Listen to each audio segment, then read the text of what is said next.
My son threw my sick wife and me out of our own house. He told me to give the master bedroom to my grandson and get out.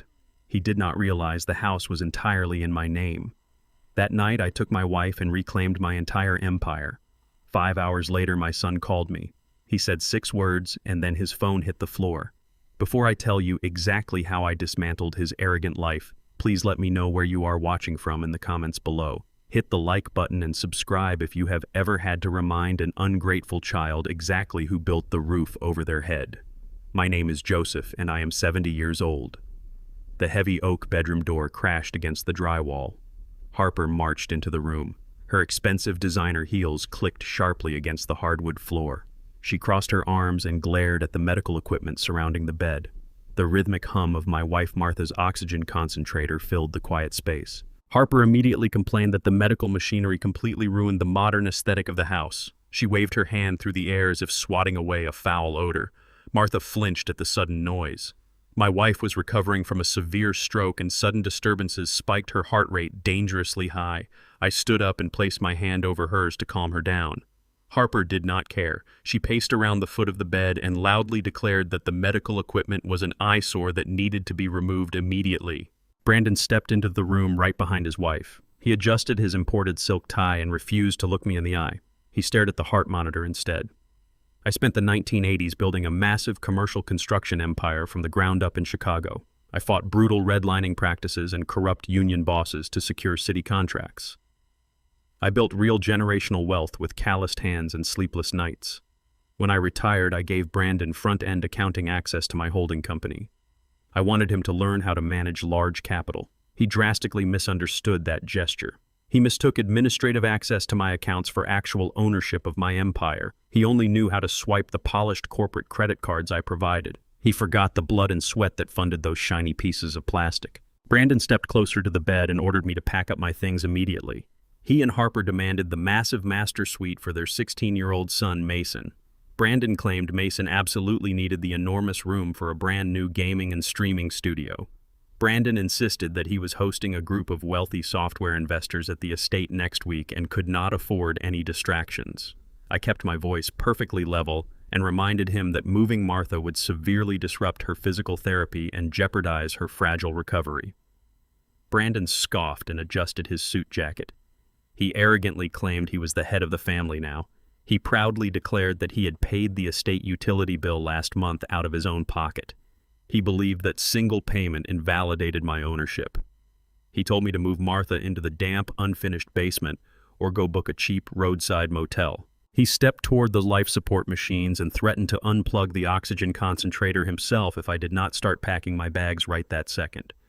He told me my time in the primary residence was over and he expected the room completely emptied by sunset. I did not yell at my son. I did not waste my breath arguing with a fool who believed he held power over me.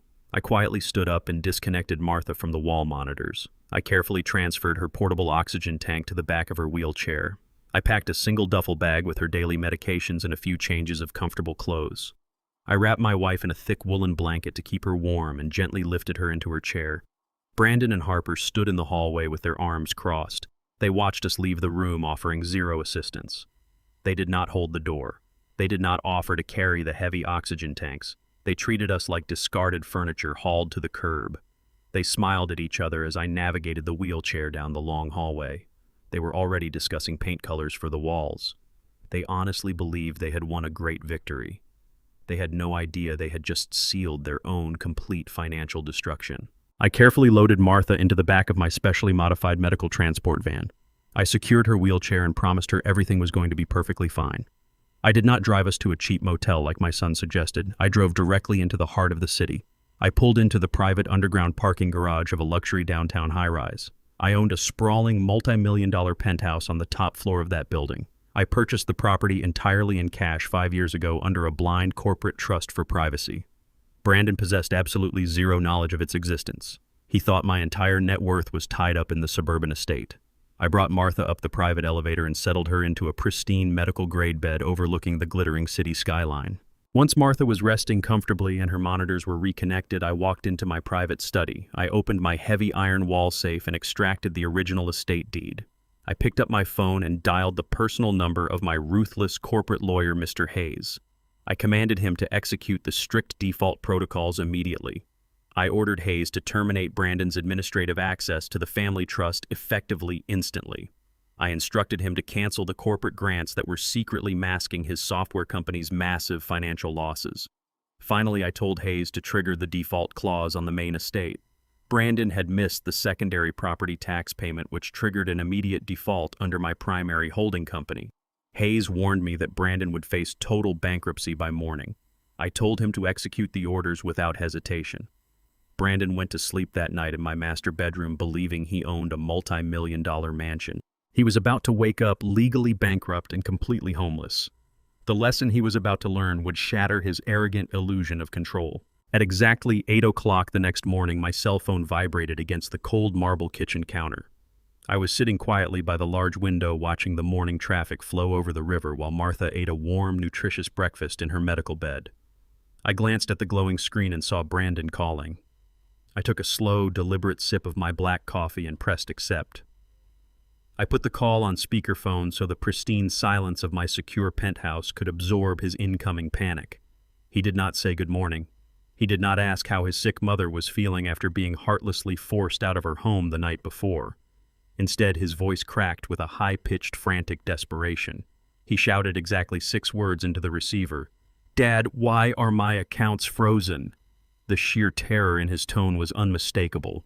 He stood at the checkout register of a luxury hardware store in the affluent suburbs trying to buy expensive imported paint for his son's new gaming studio. The cashier had just declined his platinum corporate card in front of a long line of wealthy suburbanites. He tried 3 different premium cards, and the bank locked every single one of them without warning.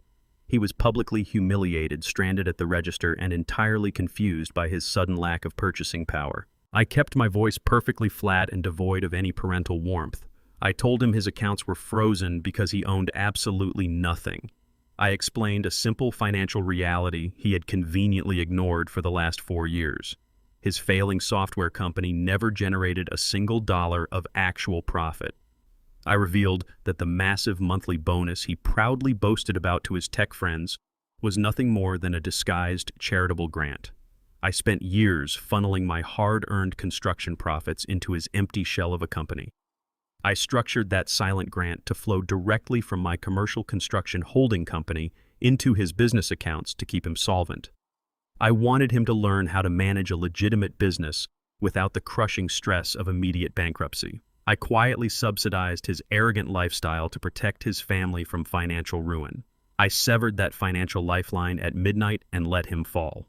Brandon stuttered over his words and demanded I turn the credit cards back on immediately. He reminded me that he was hosting millionaire angel investors at the estate next week and desperately needed capital to cater the event. He screamed that he paid the utility bill and that he practically owned the mansion. I calmly corrected his monumental ignorance. I informed him that paying a light bill does not magically transfer legal property rights. I explained that by choosing to ignore the secondary property tax payment last week, he had officially defaulted on the blind trust agreement governing the estate. Because I owned the primary holding company that held the mortgage, I legally seized the deed at dawn. The bank officially repossessed the multi-million-dollar property before he even woke up to drink his morning espresso. I spoke with absolute clarity and told my son he was currently trespassing on foreclosed property. I ordered him to pack his belongings and vacate the premises because he possessed zero legal standing to remain inside my house. I wanted the reality of his situation to crush his unearned ego. I wanted him to understand that a man who disrespects the foundation of his home will inevitably watch the heavy roof collapse on his head.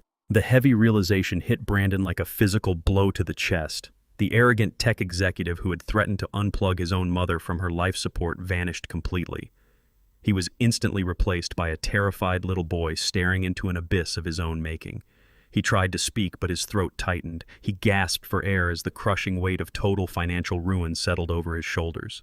He possessed no personal savings, no hidden assets, and no viable backup plan to save his family.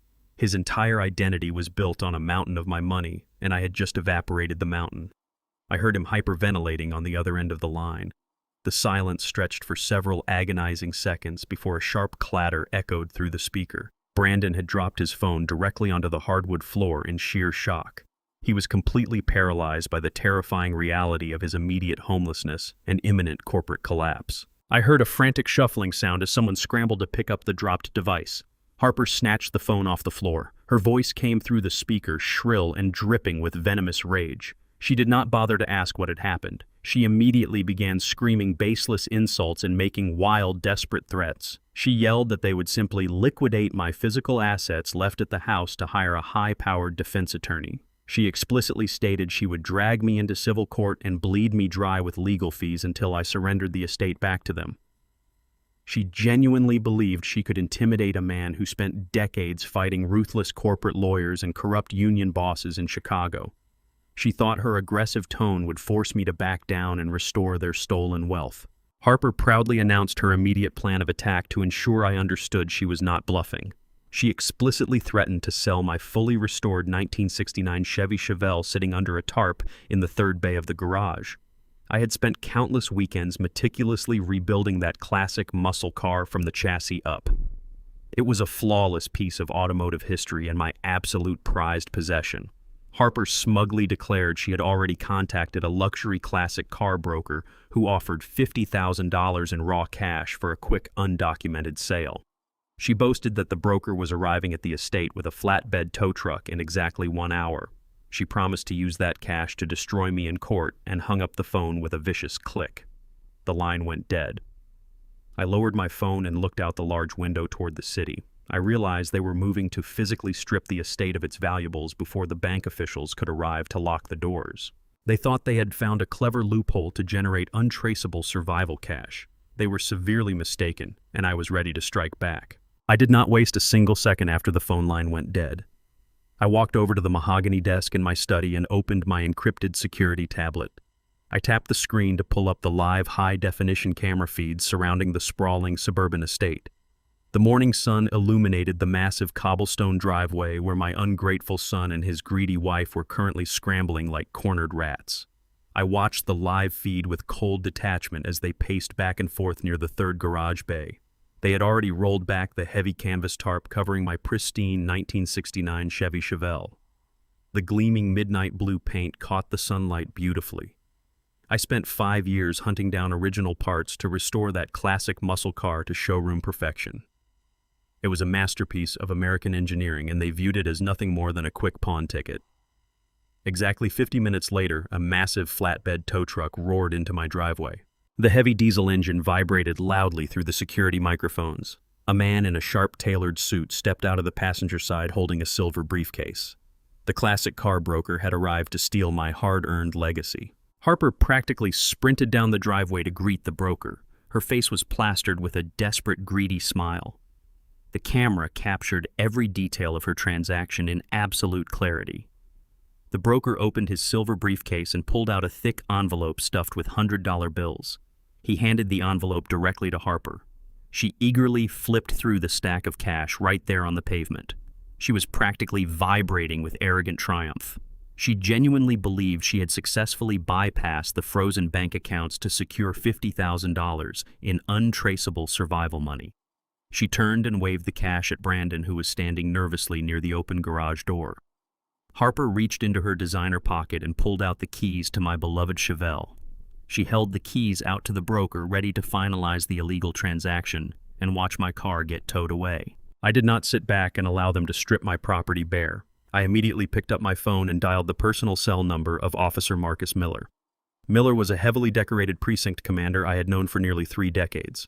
Long before I became a wealthy construction magnate, I routinely provided pro bono plumbing repairs for his underfunded police precinct during the freezing Chicago winters.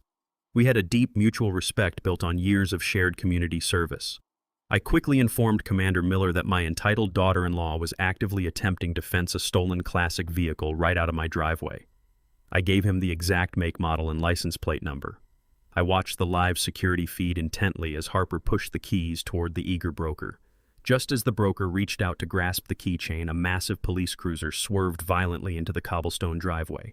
The screeching tires completely drowned out the rumble of the flatbed tow truck. Bright red and blue emergency lights flashed brilliantly against the sides of the mansion. Commander Miller stepped out of the cruiser with his hand resting firmly on his utility belt. He marched directly toward the bewildered group standing near the garage. Harper froze with her hand extended in midair. Brandon physically recoiled and backed away from the vehicle in sheer panic. Miller raised his hand and sternly ordered the broker to step away from the car immediately. The illegal transaction was officially halted. Commander Miller did not waste time exchanging pleasantries. He stared the broker down and firmly announced that the blue Chevelle was officially flagged as stolen corporate property 20 minutes ago. He stated that the title belonged exclusively to my blind commercial trust and that Harper possessed absolutely zero legal authorization to initiate a sale. Miller clearly explained that if the broker accepted those keys and drove off the property, he would be immediately arrested and charged with felony grand theft auto. The color drained completely from the broker's arrogant face. He realized he had walked blindly into a massive legal trap. Terrified of facing severe criminal charges and losing his lucrative dealership license, he did not hesitate for a single second. The broker aggressively snatched the thick envelope of cash right out of Harper's trembling hands. He ignored her frantic protests and sprinted back to the passenger side of his idling tow truck. He jumped inside and slammed the door shut. The heavy diesel engine roared to life as the driver quickly threw the truck into reverse. The flatbed sped backward out of the driveway and peeled away down the suburban street, leaving a trail of dark exhaust smoke. Harper was left standing completely empty-handed on the driveway. The envelope of survival cash she desperately needed was gone. Her arrogant smirk was replaced by a look of sheer, unadulterated humiliation. Commander Miller gave her a final stern warning about attempting to liquidate stolen assets before getting back into his cruiser and driving away. Brandon slowly emerged from the shadows of the garage, looking pale and completely defeated. He stared down the empty street where their last financial lifeline had just vanished. He finally realized the inescapable severity of their situation. Every standard legal route was officially blocked. Their credit cards were useless pieces of plastic. The bank controlled the house, and the police were actively protecting the remaining physical assets. The impenetrable wall I had built around my empire was holding strong. Brandon fell to his knees on the cobblestone driveway and clutched his head in total, absolute despair. Despair quickly mutated into a furious, reckless anger. Brandon stood up and pulled his deactivated cell phone from his pocket. He connected to the home wireless network and made a desperate, encrypted call.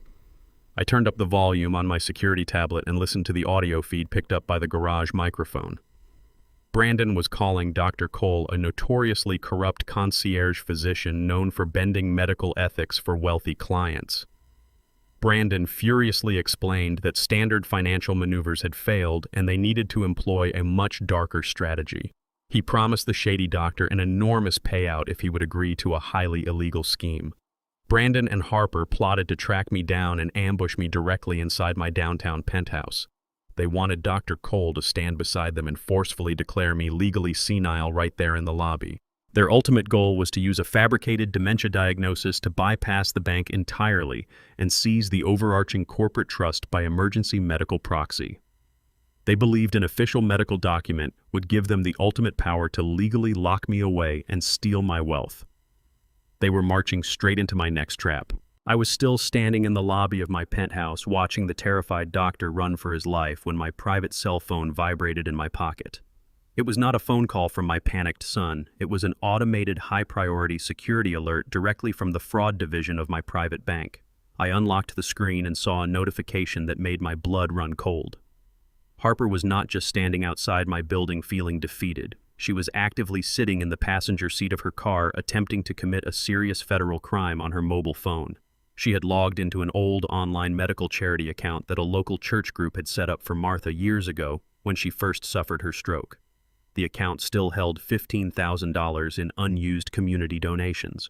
Harper was actively attempting to forge my wife's digital signature to authorize a massive wire transfer. She was trying to empty the entire medical fund and send the stolen cash directly into an untraceable offshore account. She wanted to steal the community goodwill meant for a sick elderly woman just to fund her own luxurious survival. Harper severely underestimated how closely I monitor my digital assets. Back in the late 1990s, my commercial construction firm was targeted by a vicious ring of corporate espionage. Rival contractors tried to hack my bidding software to steal lucrative city contracts. That experience made me hyper-vigilant with my cybersecurity. I built ironclad digital firewalls around every single account bearing my family name. I did not simply hit the block button on her desperate wire transfer. I called the dedicated fraud hotline on the back of my platinum card. I formally instructed the bank manager to flag the transaction as malicious theft and officially authorized them to escalate the forged signature directly to federal authorities. Harper had just handed me the exact rope she would use to hang herself. While Harper was busy committing felony wire fraud in downtown Chicago, a massive crisis was unfolding on the pristine driveway of my foreclosed suburban estate. The wealthy software investors Brandon had been desperately trying to impress finally arrived for their highly anticipated scheduled meeting. 3 men in immaculate tailored suits stepped out of a black luxury sedan expecting to be greeted by a brilliant tech visionary inside a multi-million-dollar modern mansion. Instead, they walked up the cobblestone path and found yellow police tape stretched completely across the massive front doors. They stepped onto the porch and stared in absolute shock at the bright orange foreclosure notices plastered aggressively across the custom glass windows. Commander Miller and his patrol officers had thoroughly secured the perimeter after halting the illegal sale of my classic car. The investors immediately realized they had walked into a massive financial crime scene. They pulled out their phones and started furiously dialing Brandon. Brandon was still sitting in his car down the street, hiding from the police fallout. He answered the phone trying to spin a pathetic lie about a simple bank error, but the investors were not foolish men. They saw the official bank seizure documents glued to the mahogany doors. They realized the wealthy tech genius they had backed was an absolute fraud living entirely on his father's stolen dime. The lead investor did not mince his words. His voice echoed through Brandon's car speakers with absolute venom. He demanded that Brandon return their initial $200,000 seed capital by the end of the business day on Friday. The investor explicitly threatened to file a massive corporate fraud lawsuit that would trigger a severe criminal investigation. He promised Brandon that if the money was not sitting in their escrow account by Friday afternoon, he would personally ensure Brandon spent the next decade rotting in a federal prison for defrauding accredited investors. He hung up the phone and left Brandon completely paralyzed with fear. Brandon was officially drowning. His corporate accounts were permanently frozen. His primary investor was threatening him with federal prison time. His wife was actively failing to steal medical charity funds, and the local police were watching the estate like hawks. He had no defense attorney on retainer because he could not afford to pay a single legal fee. He stared at his trembling hands, realizing that his arrogant demand to evict his sick mother had triggered a catastrophic chain of events that he was entirely powerless to stop. Brandon drove back to the estate after the investors finally left the property. He ducked under the yellow police tape and slipped through a side door he had purposefully left unlocked. He was completely cornered and began pacing the empty living room of the mansion like a caged animal. He realized with terrifying clarity that he absolutely could not leave the physical property. If he stepped off the estate grounds, the bank representatives would instantly swoop in and change every single lock on the doors. He would be locked out on the street with nowhere to sleep and no access to his expensive electronics or imported designer suits. He was trapped inside a massive golden cage with zero electricity and zero running water. The utility companies had already shut off the grid. Brandon sat on the imported Italian sofa in the dark, racking his brain for any possible legal loophole. He pulled out his laptop and desperately searched local property laws until he found a highly controversial Tenant Protection Act. He quickly drafted a completely fake residential lease agreement on his computer. He forged my signature on the landlord line and listed himself as a protected long-term tenant who paid cash rent. He immediately uploaded the fraudulent document to the city housing portal, claiming emergency squatters' rights to block the bank from physically removing him from the premises. He knew the local court system was severely backed up. He believed this forged lease would legally tie the hands of the county sheriff and prevent any forceful eviction for at least 30 days. He leaned back on the dark sofa and actually smiled. He smirked into the empty room, genuinely thinking he had outsmarted the legal system and bought himself a whole month to hide his assets. He had no idea I already knew exactly what he was doing and that my next move would not require a judge or a sheriff at all. He was celebrating a temporary delay without realizing I was about to deploy a permanent and devastating solution that bypassed tenant laws completely. I drove back to the suburban estate the following morning with the county sheriff riding in the passenger seat of my vehicle. We had the official foreclosure documents stamped and signed by a judge ready to enforce an immediate physical eviction. I expected to find my son frantically packing his expensive imported suits into garbage bags. I expected to see the total defeat I had engineered the night before. Instead, I walked up the cobblestone path and saw Brandon standing confidently in the grand foyer. He did not look panicked or terrified. He was actually smirking at me through the custom glass front door. He did not bother to unlock the deadbolt. He simply pressed a thick stack of legal papers against the glass for the sheriff to read. Brandon had stayed up all night drafting a completely fraudulent residential lease agreement. He had forged my signature on the landlord line and listed himself as a protected long-term tenant who paid his rent in untraceable cash. He had already filed the fake document with the City Housing Authority claiming emergency squatter rights to completely block the bank from physically removing him from the premises. The county sheriff carefully read the fraudulent document pressed against the glass. He let out a heavy sigh and slowly stepped back from the door. He turned to me and offered a genuine apology. He explained that his hands were completely tied by local tenant protection laws. It did not matter that I possessed the official bank foreclosure notices. It did not matter that the lease was a blatantly obvious forgery. The sheriff stated that because Brandon had officially established a paper trail claiming residential tenancy, law enforcement could not forcefully remove him without a formal court order. I would have to file a civil eviction lawsuit and wait for a judge to review the forged lease. The sheriff told me the heavily backed-up civil court process would take at least 30 days. Brandon had effectively weaponized the local legal system to shield his arrogant theft. Brandon cracked the heavy oak door open just enough to let his arrogant voice slip through the gap. He looked me dead in the eye and smugly told me he would see me in court next month. He genuinely believed he had outsmarted a man who had spent 40 years navigating the brutal and complex legal landscape of Chicago commercial real estate. He thought he had successfully bought himself an entire month to liquidate my hidden physical assets and secure a high-powered defense attorney to fight my legal team. I did not yell at my son. I did not waste my breath threatening him with future legal action or screaming about respect. I remained perfectly silent on the front porch, staring directly at his smug face. I slowly turned around and walked back to my vehicle with the apologizing sheriff. I did not feel defeated. I simply pivoted my strategy internally. I remembered exactly how Brandon operated his failing software company. He did not rent a traditional commercial office space downtown. He ran his entire tech startup directly out of my expansive 4-car garage. I knew exactly what kind of heavy hardware he required to keep his servers running around the clock. He had made a fatal miscalculation by forcing me to find an alternative eviction method. I knew a much faster way to permanently remove a stubborn tenant than waiting for a slow civil court judge. I sat in the driver's seat of my car and pulled out my cell phone. I did not call my corporate lawyer this time. I dialed a direct number for the City Commercial Zoning and Safety Board. During my decades running a massive plumbing and construction firm, I had built strong relationships with municipal code enforcement directors. I reached a senior inspector and filed a highly detailed official report. I informed the city that the current occupant of my property had secretly executed massive, unpermitted electrical modifications on a purely residential grid. I detailed exactly how Brandon had bypassed the primary circuit breakers to draw heavy commercial-grade power directly into the garage. I explained that he was illegally running industrial cooling units and dozens of high-capacity computer servers without a single safety permit or structural inspection. I used precise construction terminology to describe the immense fire hazard his makeshift server farm created for the surrounding wealthy neighborhood. I painted a clear picture of an imminent and catastrophic electrical failure.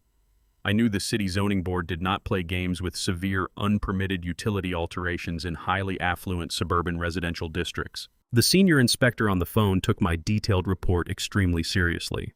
When municipal safety officials hear a licensed commercial contractor describing overloaded residential breakers and illegal industrial cooling systems, they do not wait for a 30-day court order. They immediately mobilized an emergency response team, sensing a massive and immediate safety violation.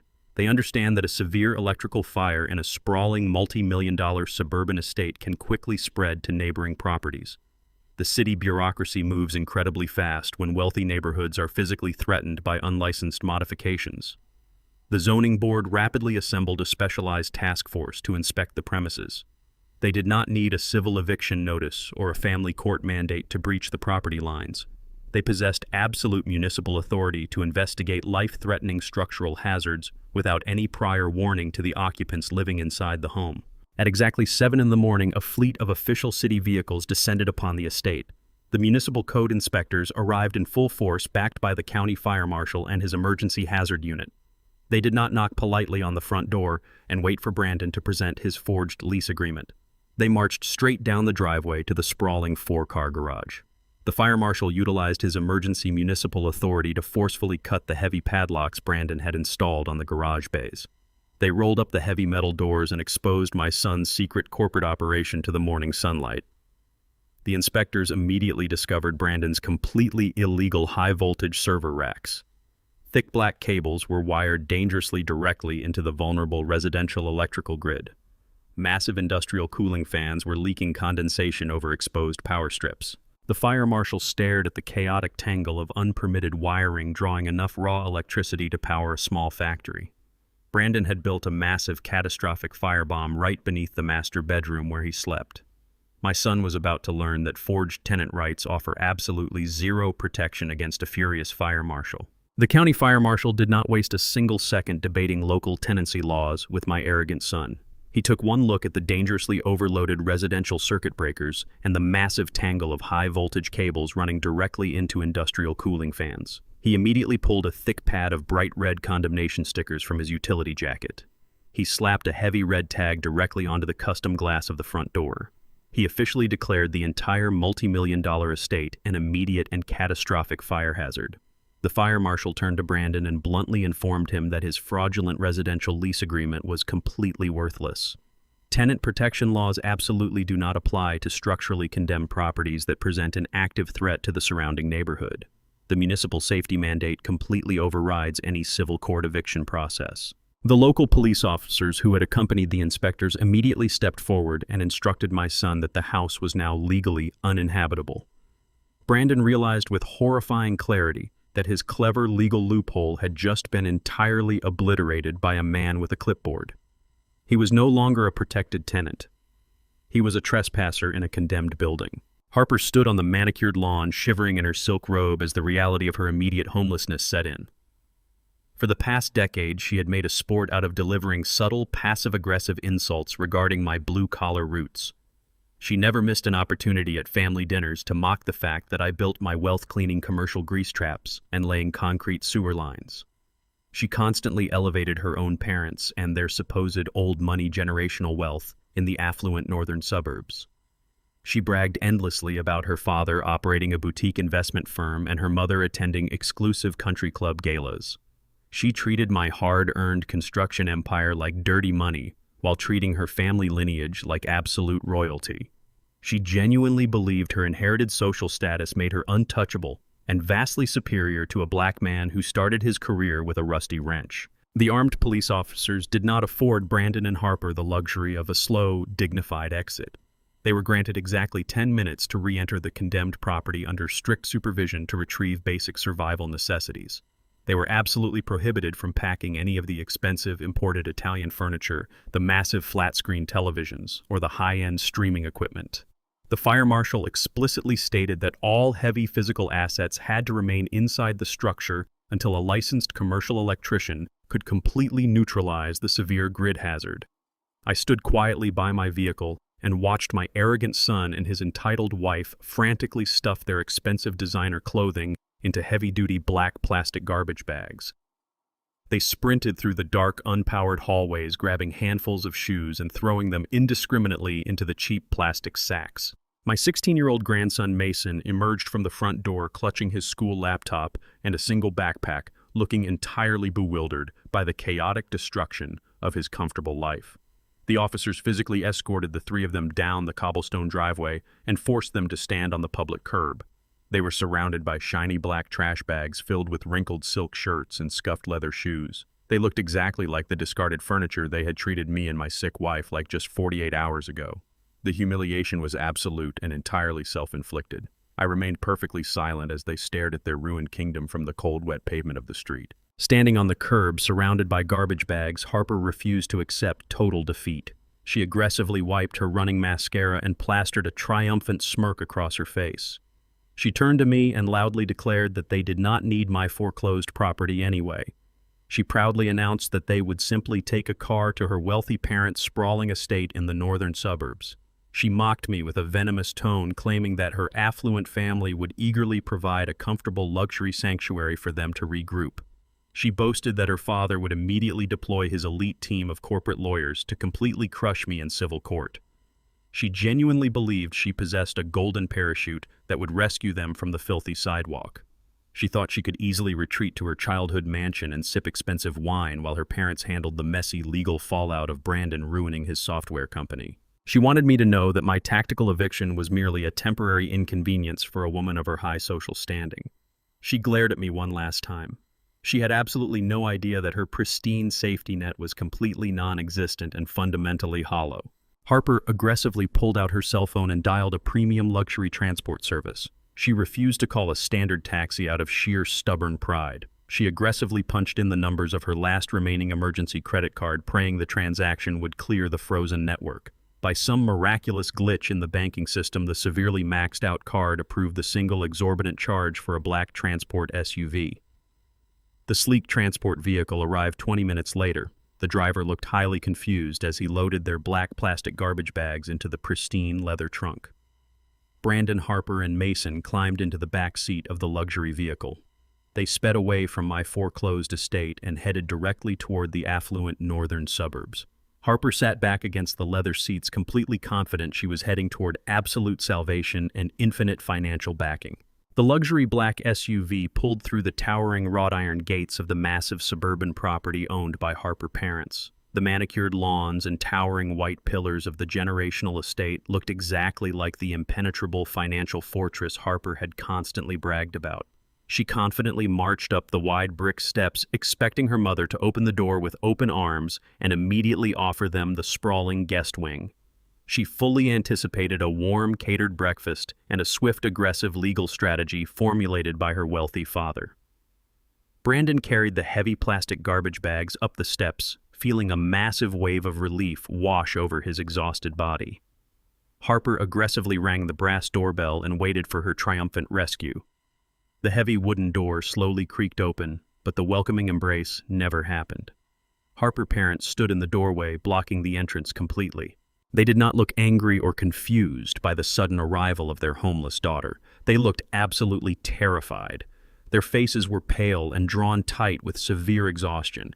When Harper proudly demanded to move her family into the vacant guest wing, her mother flatly refused. The impenetrable fortress of generational wealth was a catastrophic lie. The luxury black transport vehicle pulled away, leaving Brandon, Harper, and my teenage grandson Mason standing on the rain-soaked sidewalk of the affluent northern suburbs. Harper confidently marched up the wide brick steps of her childhood estate. She fully expected her mother to throw open the massive double doors with open arms and immediately offer them the sprawling guest wing. She anticipated a warm, catered breakfast and a swift, aggressive legal strategy formulated by her supposedly wealthy father to crush me in court. Brandon carried the heavy plastic garbage bags up the steps, feeling a massive wave of relief wash over his exhausted body. Harper aggressively rang the polished brass doorbell and waited for her triumphant rescue from the nightmare I had engineered. The heavy wooden door slowly creaked open, but the welcoming embrace never happened. Harper and her parents stood in the doorway, blocking the entrance completely. They did not look angry or confused by the sudden unannounced arrival of their homeless daughter. They looked absolutely terrified. Their faces were pale and drawn tight with severe exhaustion. When Harper proudly demanded to move her family into the vacant guest wing, her mother flatly refused. The impenetrable fortress of generational wealth shattered instantly. Harper stared at her parents in absolute disbelief as they confessed the dark financial reality hiding behind their pristine suburban facade. They were drowning in massive hidden debt. The generational wealth Harper had constantly bragged about for the last decade was a complete and utter fabrication. Her father admitted that his boutique investment firm had failed years ago. They had been living entirely on high-interest credit cards and taking out dangerous multiple remortgages just to maintain their country club social status. The sprawling estate was completely devoid of equity. Her parents looked at the black garbage bags in Brandon's hands and confessed that they were completely broke. They bluntly revealed they were only weeks away from facing their very own bank foreclosure. They possessed zero capital to hire a high-powered defense attorney and absolutely zero resources to rescue their arrogant daughter from the streets. The fragile illusion of high society superiority dissolved into pure, desperate survival. Harper's father coldly looked at Brandon and demanded he pay them $4,000 a month in untraceable cash if they wanted to sleep on air mattresses in the unfinished basement. He explicitly stated that they needed the illegal rent money immediately just to keep their own lights on for another 30 days. Harper was completely humiliated. A vicious screaming match instantly erupted right there on the pristine front porch. Harper aggressively accused her parents of lying to her for her entire life and setting her up for total failure. Her mother viciously fired back, reminding Harper that she had blindly married a pathetic fraud who could not even afford a basic hotel room for his own teenage child. The wealthy suburban neighbors peeked through their custom window blinds, watching the local elite tear each other apart over wet garbage bags filled with wrinkled designer clothes. Brandon stood frozen in the freezing rain, realizing that the ultimate safety net his wife had promised him was completely non-existent. He had traded my real multi-million-dollar empire for an arrogant family built entirely on toxic lies and fragile plastic credit. He watched his wife bitterly scream at the people she used to hold up as the absolute gold standard of financial success. The brutal, ugly truth was finally exposed in the cold light of day for everyone to see. The screaming match reached a deafening crescendo before Harper's father finally lost his temper completely. He ordered them off his property and violently slammed the heavy oak front door directly in his daughter's face. The sharp thud echoed through the quiet suburban neighborhood, finalizing their absolute rejection. The deadbolt clicked loudly into place, locking them out in the cold. Brandon, Harper, and Mason were officially left completely homeless and hopelessly stranded on the wet sidewalk. The icy rain began to pour down heavily, soaking their designer suits and turning their plastic garbage bags slick and difficult to carry. They had absolutely nowhere to go and zero friends left to call. Every bridge they had ever built was burned to ash by their own unearned arrogance. Mason stood quietly under a street lamp, pulling his waterproof jacket tight over his school laptop.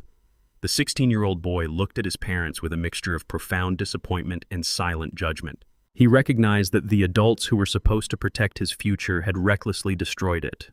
They dragged their garbage bags down the affluent street looking like the exact trash they had treated me like just 2 days ago. As they wandered aimlessly through the dark suburban streets, Brandon began to completely lose his grip on reality. The immense stress of total financial annihilation fractured his mind. He dropped his garbage bags onto the wet pavement and violently turned on his wife.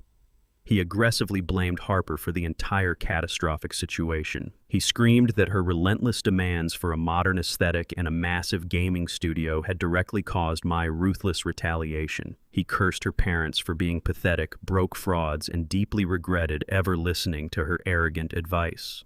Harper fired back, matching his venomous tone and calling him a weak failure who could not even outsmart his own elderly father. The intense, bitter argument officially fractured their marriage beyond repair. The foundation of their relationship was built purely on my stolen wealth, and it instantly crumbled without my money to sustain it. They continued dragging their pathetic belongings through the freezing rain until they reached a small commercial strip mall near the edge of the city limits. Brandon walked past a brightly lit local pharmacy and suddenly stopped dead in his tracks. He spotted Martha's specialized wheelchair transport van parked quietly near the entrance. I had parked the vehicle there briefly to go inside and pick up a specific heart medication my wife urgently needed. I left the large van secured in the parking lot, completely unaware that my desperate son was wandering those exact same streets. Brandon stared at the expensive medical vehicle with a dangerous, greedy glint in his eye. He knew the heavy-duty hydraulic lift system installed in the back of that van was worth thousands of dollars in raw parts. Desperate for quick, untraceable survival cash to secure a motel room, he made a catastrophic and highly illegal decision. He ordered Harper to hide in the alleyway with Mason. Brandon decided right then and there to forcefully break the window and hotwire the medical van. He planned to drive my vehicle to a shady chop shop to strip and sell the life-saving equipment. The county fire marshal did not waste a single second debating local tenancy laws with my arrogant son. He took one look at the dangerously overloaded residential circuit breakers and the massive tangle of high-voltage cables running directly into industrial cooling fans. He immediately pulled a thick pad of bright red condemnation stickers from his utility jacket. He slapped a heavy red tag directly onto the custom glass of the front door. He officially declared the entire multi-million-dollar estate an immediate and catastrophic fire hazard. The fire marshal turned to Brandon and bluntly informed him that his fraudulent residential lease agreement was completely worthless. Tenant protection laws absolutely do not apply to structurally condemned properties that present an active threat to the surrounding neighborhood. The municipal safety mandate completely overrides any civil court eviction process. The local police officers who had accompanied the inspectors immediately stepped forward and instructed my son that the house was now legally uninhabitable.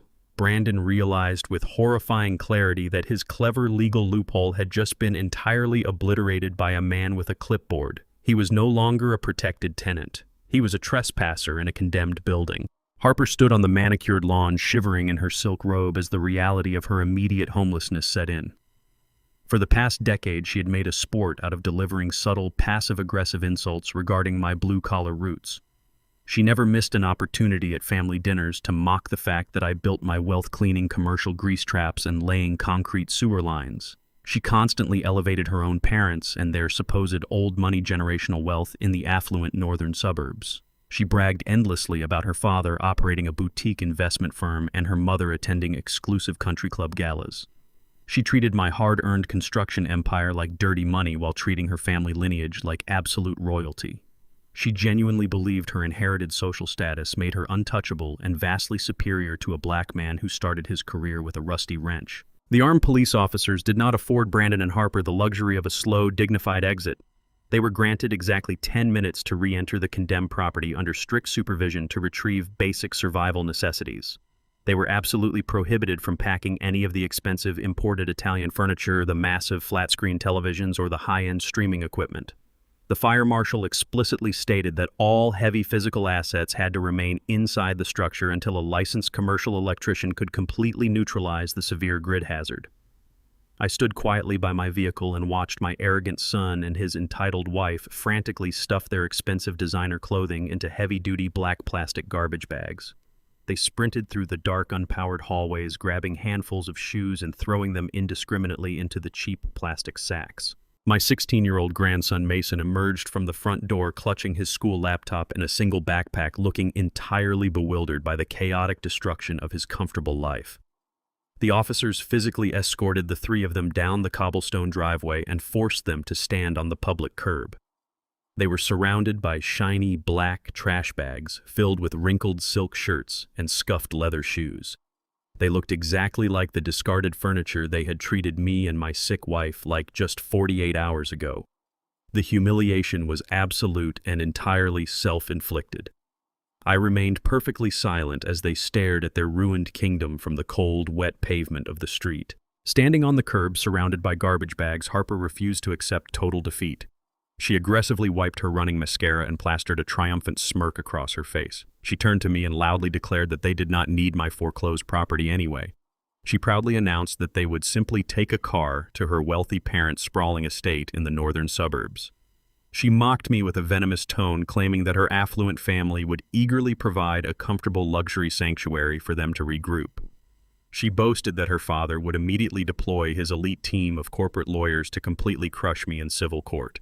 She genuinely believed she possessed a golden parachute that would rescue them from the filthy sidewalk. She thought she could easily retreat to her childhood mansion and sip expensive wine while her parents handled the messy legal fallout of Brandon ruining his software company. She wanted me to know that my tactical eviction was merely a temporary inconvenience for a woman of her high social standing. She glared at me one last time. She had absolutely no idea that her pristine safety net was completely non-existent and fundamentally hollow. Harper aggressively pulled out her cell phone and dialed a premium luxury transport service. She refused to call a standard taxi out of sheer stubborn pride. She aggressively punched in the numbers of her last remaining emergency credit card, praying the transaction would clear the frozen network. By some miraculous glitch in the banking system, the severely maxed out card approved the single exorbitant charge for a black transport SUV. The sleek transport vehicle arrived 20 minutes later. The driver looked highly confused as he loaded their black plastic garbage bags into the pristine leather trunk. Brandon, Harper, and Mason climbed into the back seat of the luxury vehicle. They sped away from my foreclosed estate and headed directly toward the affluent northern suburbs. Harper sat back against the leather seats, completely confident she was heading toward absolute salvation and infinite financial backing. The luxury black SUV pulled through the towering wrought iron gates of the massive suburban property owned by Harper parents. The manicured lawns and towering white pillars of the generational estate looked exactly like the impenetrable financial fortress Harper had constantly bragged about. She confidently marched up the wide brick steps, expecting her mother to open the door with open arms and immediately offer them the sprawling guest wing. She fully anticipated a warm catered breakfast and a swift, aggressive legal strategy formulated by her supposedly wealthy father. Brandon carried the heavy plastic garbage bags up the steps, feeling a massive wave of relief wash over his exhausted body. Harper aggressively rang the brass doorbell and waited for her triumphant rescue. The heavy wooden door slowly creaked open, but the welcoming embrace never happened. Harper parents stood in the doorway, blocking the entrance completely. They did not look angry or confused by the sudden arrival of their homeless daughter. They looked absolutely terrified. Their faces were pale and drawn tight with severe exhaustion. When Harper proudly demanded to move her family into the vacant guest wing, her mother flatly refused. The impenetrable fortress of generational wealth was a catastrophic lie. The flashing red and blue emergency lights illuminated the dark interstate highway, casting harsh, terrifying shadows across the interior of the disabled medical van. Brandon bashed his bare fists against the reinforced security glass one final time before a tactical unit of heavily armed state troopers swarmed the vehicle from all sides. They did not gently tap on the window to ask for his driver's license or vehicle registration. The highly trained officers drew their service weapons, aimed them directly at my arrogant son, and aggressively ordered him to step out of the stolen vehicle with his hands raised high above his head. I engaged the remote unlock feature from my tablet, and Brandon practically fell out of the driver's seat onto the wet asphalt.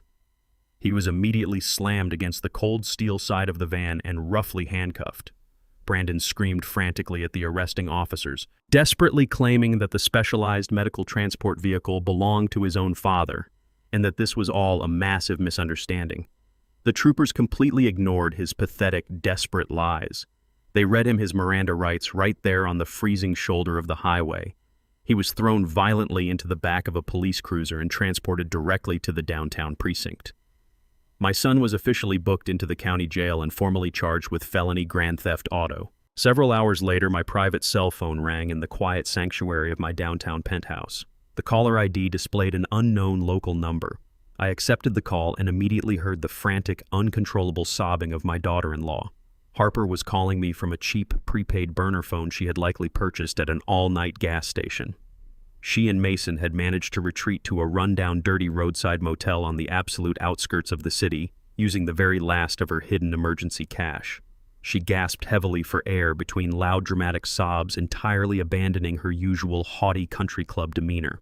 She begged me to immediately call the police precinct commander and formally drop the felony theft charges against her husband. She pleaded with me to wire $50,000 directly to a local commercial bail bondsman to secure his immediate release from a maximum security holding cell before the morning arraignment. I did not offer a single word of comfort to the hysterical woman on the other end of the line. I kept my voice incredibly cold, completely flat, and entirely devoid of any paternal sympathy. I firmly told Harper that I would not spend a single penny of my hard-earned construction money to rescue a selfish thief from a concrete jail cell he purposefully walked into. I explicitly reminded her that Brandon was a grown man, not a helpless, misguided child who made a simple mistake. Just 48 hours ago, this same grown man had confidently ordered his severely ill mother to pack her medical equipment and vacate the only home she had known for decades. He threw us out onto the cold streets simply because he wanted a massive room for a gaming studio to impress his fraudulent corporate investors. I explained that a man who ruthlessly attempts to discard his own parents for a modern aesthetic does not get to hide behind the shield of family loyalty when his illegal actions finally catch up to him. I stated clearly that the police possessed concrete GPS tracking data and vehicle telemetry, proving he purposefully hijacked a life-saving medical transport van to sell for scrap parts on the black market. He made a conscious criminal choice to steal from my corporate trust, and now he must finally face the devastating legal consequences of his unearned arrogance. I officially refused to post his bail. post. The stark, horrifying realization slammed into Harper with the destructive force of a freight train. The heavy, suffocating silence on the phone line confirmed that I was absolutely serious and entirely unmovable. She finally understood that the invisible financial safety net she had comfortably relied upon for her entire marriage was permanently eradicated. I would not swoop in to save them from absolute ruin. I would not write a magical blank check to make their massive compounding legal problems simply disappear. For over a decade, Harper had operated under the incredibly arrogant assumption that my immense wealth would always serve as an impenetrable protective shield for her and my son, regardless of how terribly they behaved toward me. She genuinely believed that because they shared my last name, they were completely immune to the harsh, unforgiving realities of the real world. That persistent toxic illusion shattered completely inside that cheap, damp motel room. She realized she was married to a federally charged felon with zero liquid assets, and the only man capable of rescuing them had firmly locked the vault forever. She was utterly alone, entirely broke, and completely cornered. The pathetic, dramatic sobbing abruptly stopped.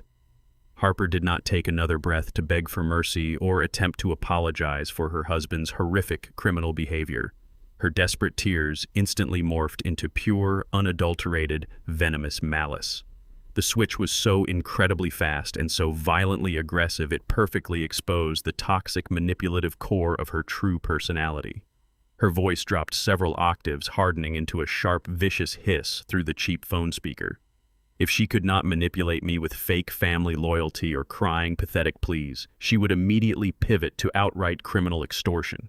She began to hurl vicious, calculated threats through the burner phone, proving exactly why she and Brandon deserved every single ounce of the financial and legal ruin they were currently experiencing.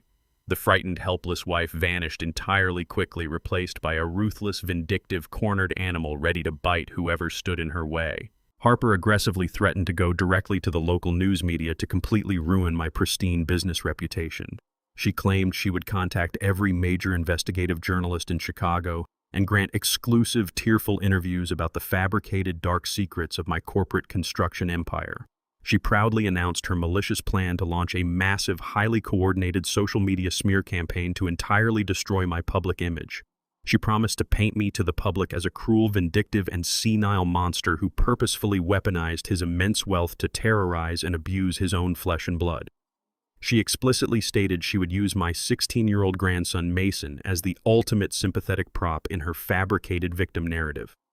She threatened to post viral videos showing the world that I intentionally made an innocent mixed-race teenager completely homeless out of pure, unmatched spite. She believed that the sheer threat of massive public humiliation and corporate scandal would force me to surrender my assets and drop the felony charges. She was highly confident that a wealthy businessman like me would gladly pay any ransom to avoid a catastrophic public relations nightmare.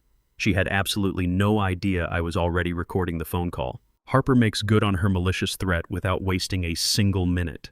She positions herself directly outside the front doors of the downtown police precinct where Brandon is currently sitting in a holding cell. The freezing rain pours down heavily around her, but she uses the gloomy weather to enhance her dramatic presentation. She pulls out her prepaid burner phone and logs directly into her primary social media account. Harper has spent years meticulously cultivating a massive online following built entirely on the fabricated illusion of her perfect, wealthy, suburban lifestyle. She presses the button to start a live video broadcast and immediately forces crocodile tears to well up in her eyes. She knows exactly how to manipulate the camera angles to make herself look incredibly vulnerable and utterly defeated by a cruel world. The notification goes out to her thousands of dedicated followers and the viewer count skyrockets instantly. People are eager to see why their favorite affluent influencer is standing soaking wet on a dark city sidewalk outside a police station. Harper stares deeply into the camera lens, takes a shaky, theatrical breath, and begins to spin the most toxic, destructive lie of her entire life. She cries openly to her digital audience, wiping the fake tears from her cheeks with trembling hands. She paints a horrific, fabricated story about an abusive, senile father-in-law who has suddenly lost his mind and decided to completely destroy her beautiful family out of pure spite. Harper tells her shocked viewers that I unlawfully seized their home, threw my disabled wife onto the street, and used corrupt police connections to lock her innocent husband away on fake charges. She describes me as a deeply vindictive monster who is actively trying to ruin her teenage son's bright future simply because my brain is deteriorating. She begs her followers for immediate financial assistance and public support, claiming she is a terrified mother fighting a billionaire tyrant.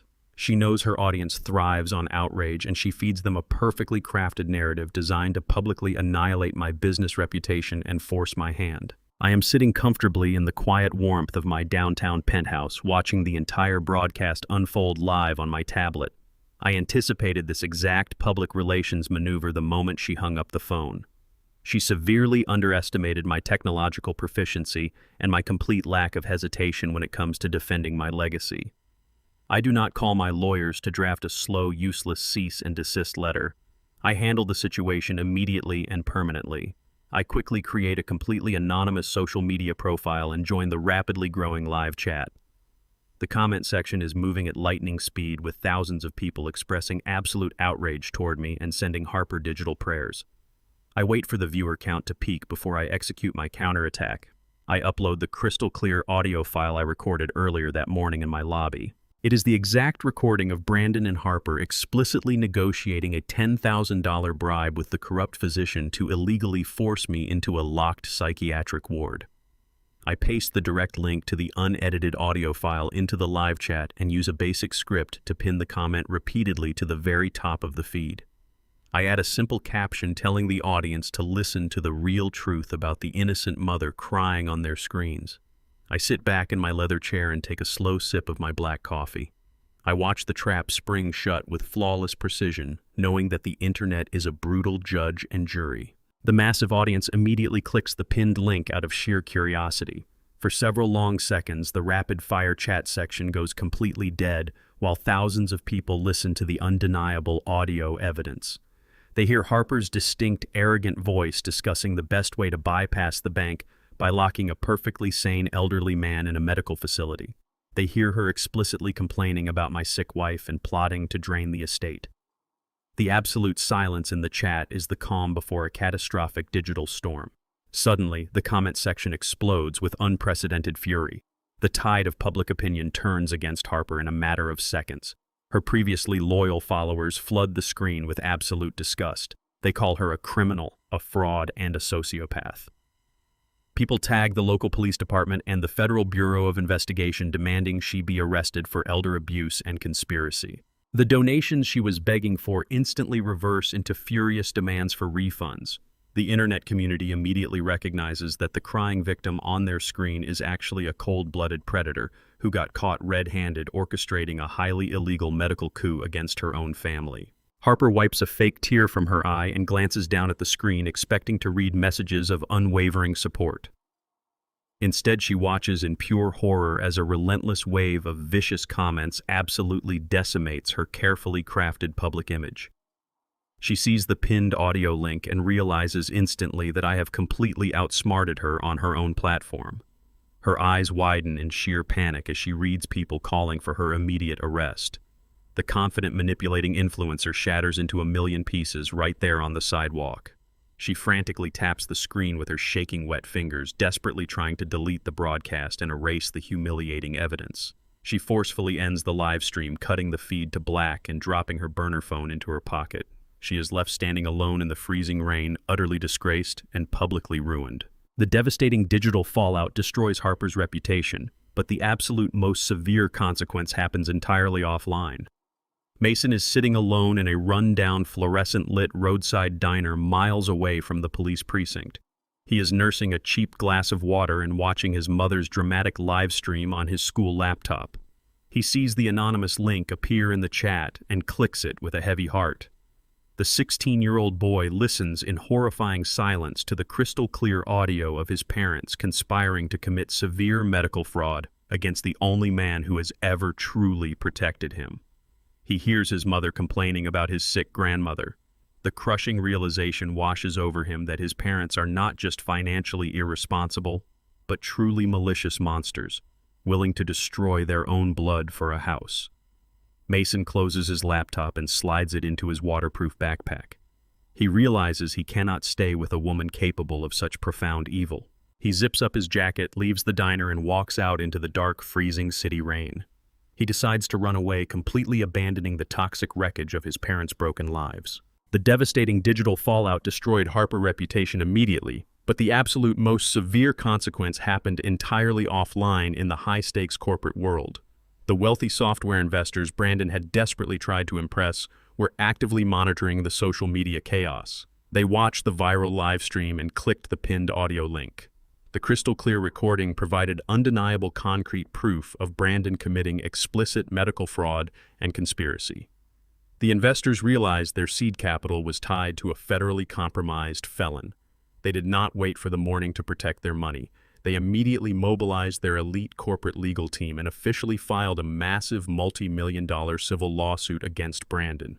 They secured an emergency injunction from a late-night judge and completely seized every single remaining asset inside his corporate limited liability company. His business bank accounts, his proprietary source code, and his intellectual property were instantly frozen and confiscated. Brandon was sitting in a damp county jail cell, entirely unaware that his tech empire had just been legally wiped off the face of the earth. He was now facing federal criminal charges without a single penny to his name to mount a basic legal defense.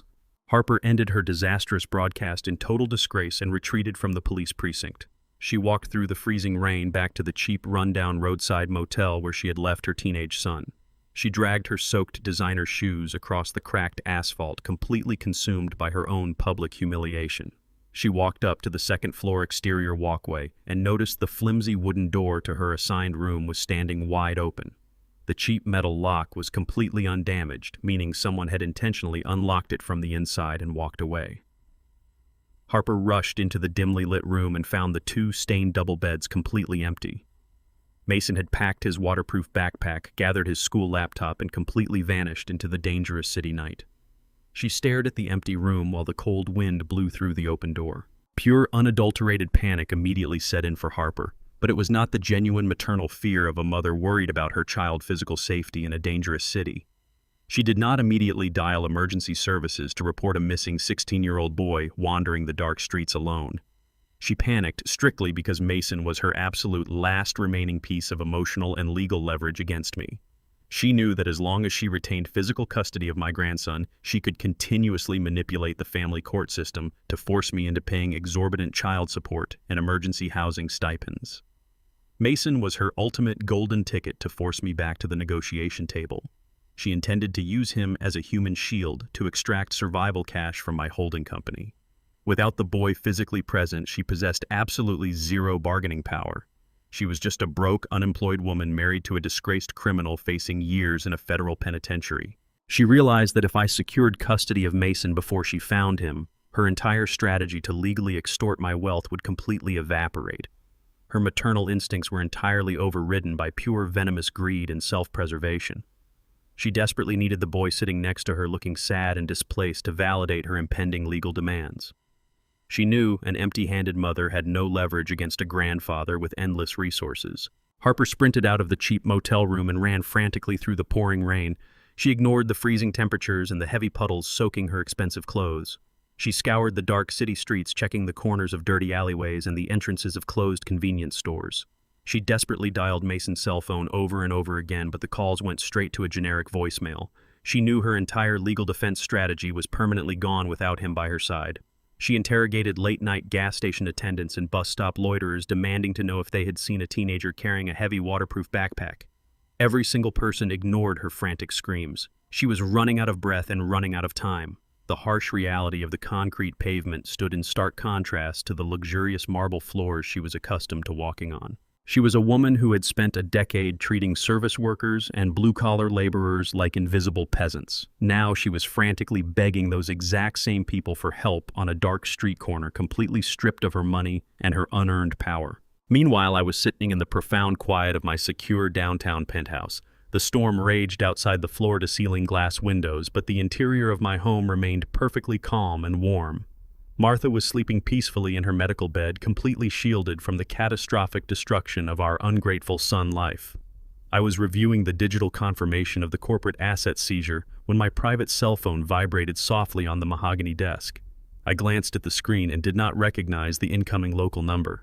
I rarely answer unknown callers, but a specific instinct honed by decades of navigating unpredictable crises compelled me to pick up the device. I pressed accept and held the phone to my ear without speaking. For a few heavy seconds I heard nothing but the harsh sound of heavy rain and loud passing traffic. A quiet, trembling voice finally broke through the static on the line. It was my 16-year-old grandson, Mason. The boy was sitting completely alone under the flickering fluorescent lights of a closed gas station miles away from his mother's cheap motel. He was freezing, soaking wet, and incredibly hungry. He had walked through the dangerous city night with nothing but a backpack and the horrifying realization that his parents were actual monsters. He told me he watched the live stream and clicked the audio link. He heard the undeniable truth about his mother and father plotting to destroy his grandmother for a house. He realized I was the only person who had ever truly protected him. He bypassed his desperate mother and called the one man he knew possessed the power to make things right. He asked his grandfather if I would please come get him and take him home. He made the conscious, mature decision to choose my protection over his parents' toxic lies. I did not hesitate for a single fraction of a second. I told my grandson to stay exactly where he was and keep his phone line open. I drove my heavy SUV through the dark torrential rain, violently lashing against the empty Chicago streets. The city felt completely deserted at this late hour, but my singular focus was locating my 16-year-old grandson. I followed the exact GPS coordinates Mason had shared over our brief phone call. I pulled into the dark abandoned parking lot of a rundown gas station on the deep industrial edge of town. The harsh, flickering glow of a shattered neon sign illuminated the small concrete island. I spotted Mason huddled tightly beneath a rusted metal awning. He was shivering uncontrollably in the freezing downpour with his arms wrapped defensively around his soaked backpack. I did not waste a second. I threw the vehicle into park and rushed out into the vicious storm to pull him inside the warm leather interior of my car. I turned the heater up to its maximum setting and handed him a dry-wool blanket from the trunk. I drove us a few miles down the road until I spotted the glowing yellow lights of a classic 24-hour diner. I guided the exhausted boy inside and secured a quiet booth in the absolute back corner far away from the large front windows. We sat across from each other in the worn vinyl booth while the late-night waitress poured us 2 large mugs of steaming hot tea. Mason kept his gaze locked on the scarred wooden table for several long minutes before he finally found the courage to speak. He looked up at me with tear-filled eyes and revealed a profound secret he had quietly carried for years. He told me he always knew his father never actually paid for his expensive summer coding camps or his advanced computer engineering courses. He knew Brandon routinely squandered his corporate allowance on luxury cars and expensive country club memberships. Mason confessed he secretly intercepted the tuition receipts years ago and saw my private holding company listed as the primary benefactor. He always understood that I was the invisible force, silently funding his entire education and carefully protecting his future from his parents' gross financial negligence. The young man broke down in heavy tears and offered a profound, agonizing apology for his parents' horrific behavior. He cried openly in the brightly lit diner, completely ashamed of the toxic monsters who had raised him. He told me he heard the undeniable audio recording on the live stream and felt sick to his stomach knowing they plotted to lock me in a psychiatric ward just to steal a house.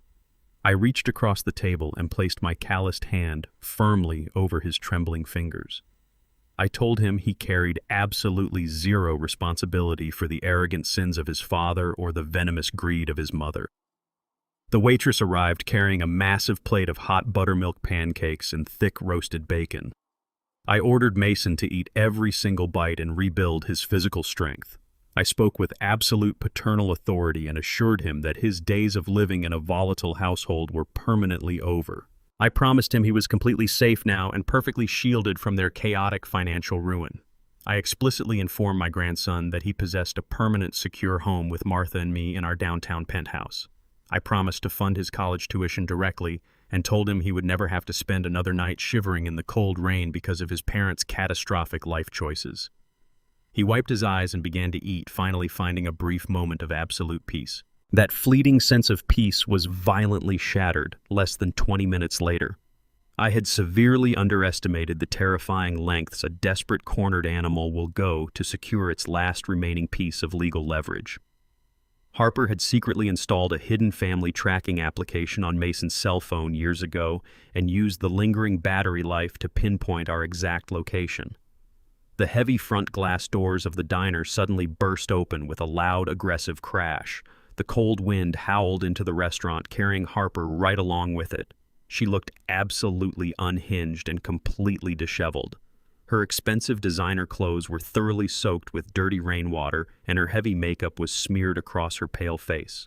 She frantically scanned the restaurant booths until her manic eyes locked directly onto our quiet corner. She marched aggressively across the checkered linoleum floor, ignoring the shocked stares of the late-night truck drivers and tired waitstaff. She reached our table and slammed her wet hands down hard. She demanded that Mason immediately get up, grab his heavy backpack, and walk out the door with her right that exact second. Mason shrank back into the corner of the vinyl booth, looking absolutely terrified of the manic woman towering over him. He shook his head and softly refused to go back to the cheap, damp motel. His quiet refusal completely ignited Harper's volatile temper. She lost her final shred of maternal restraint and resorted to sheer violent physical force.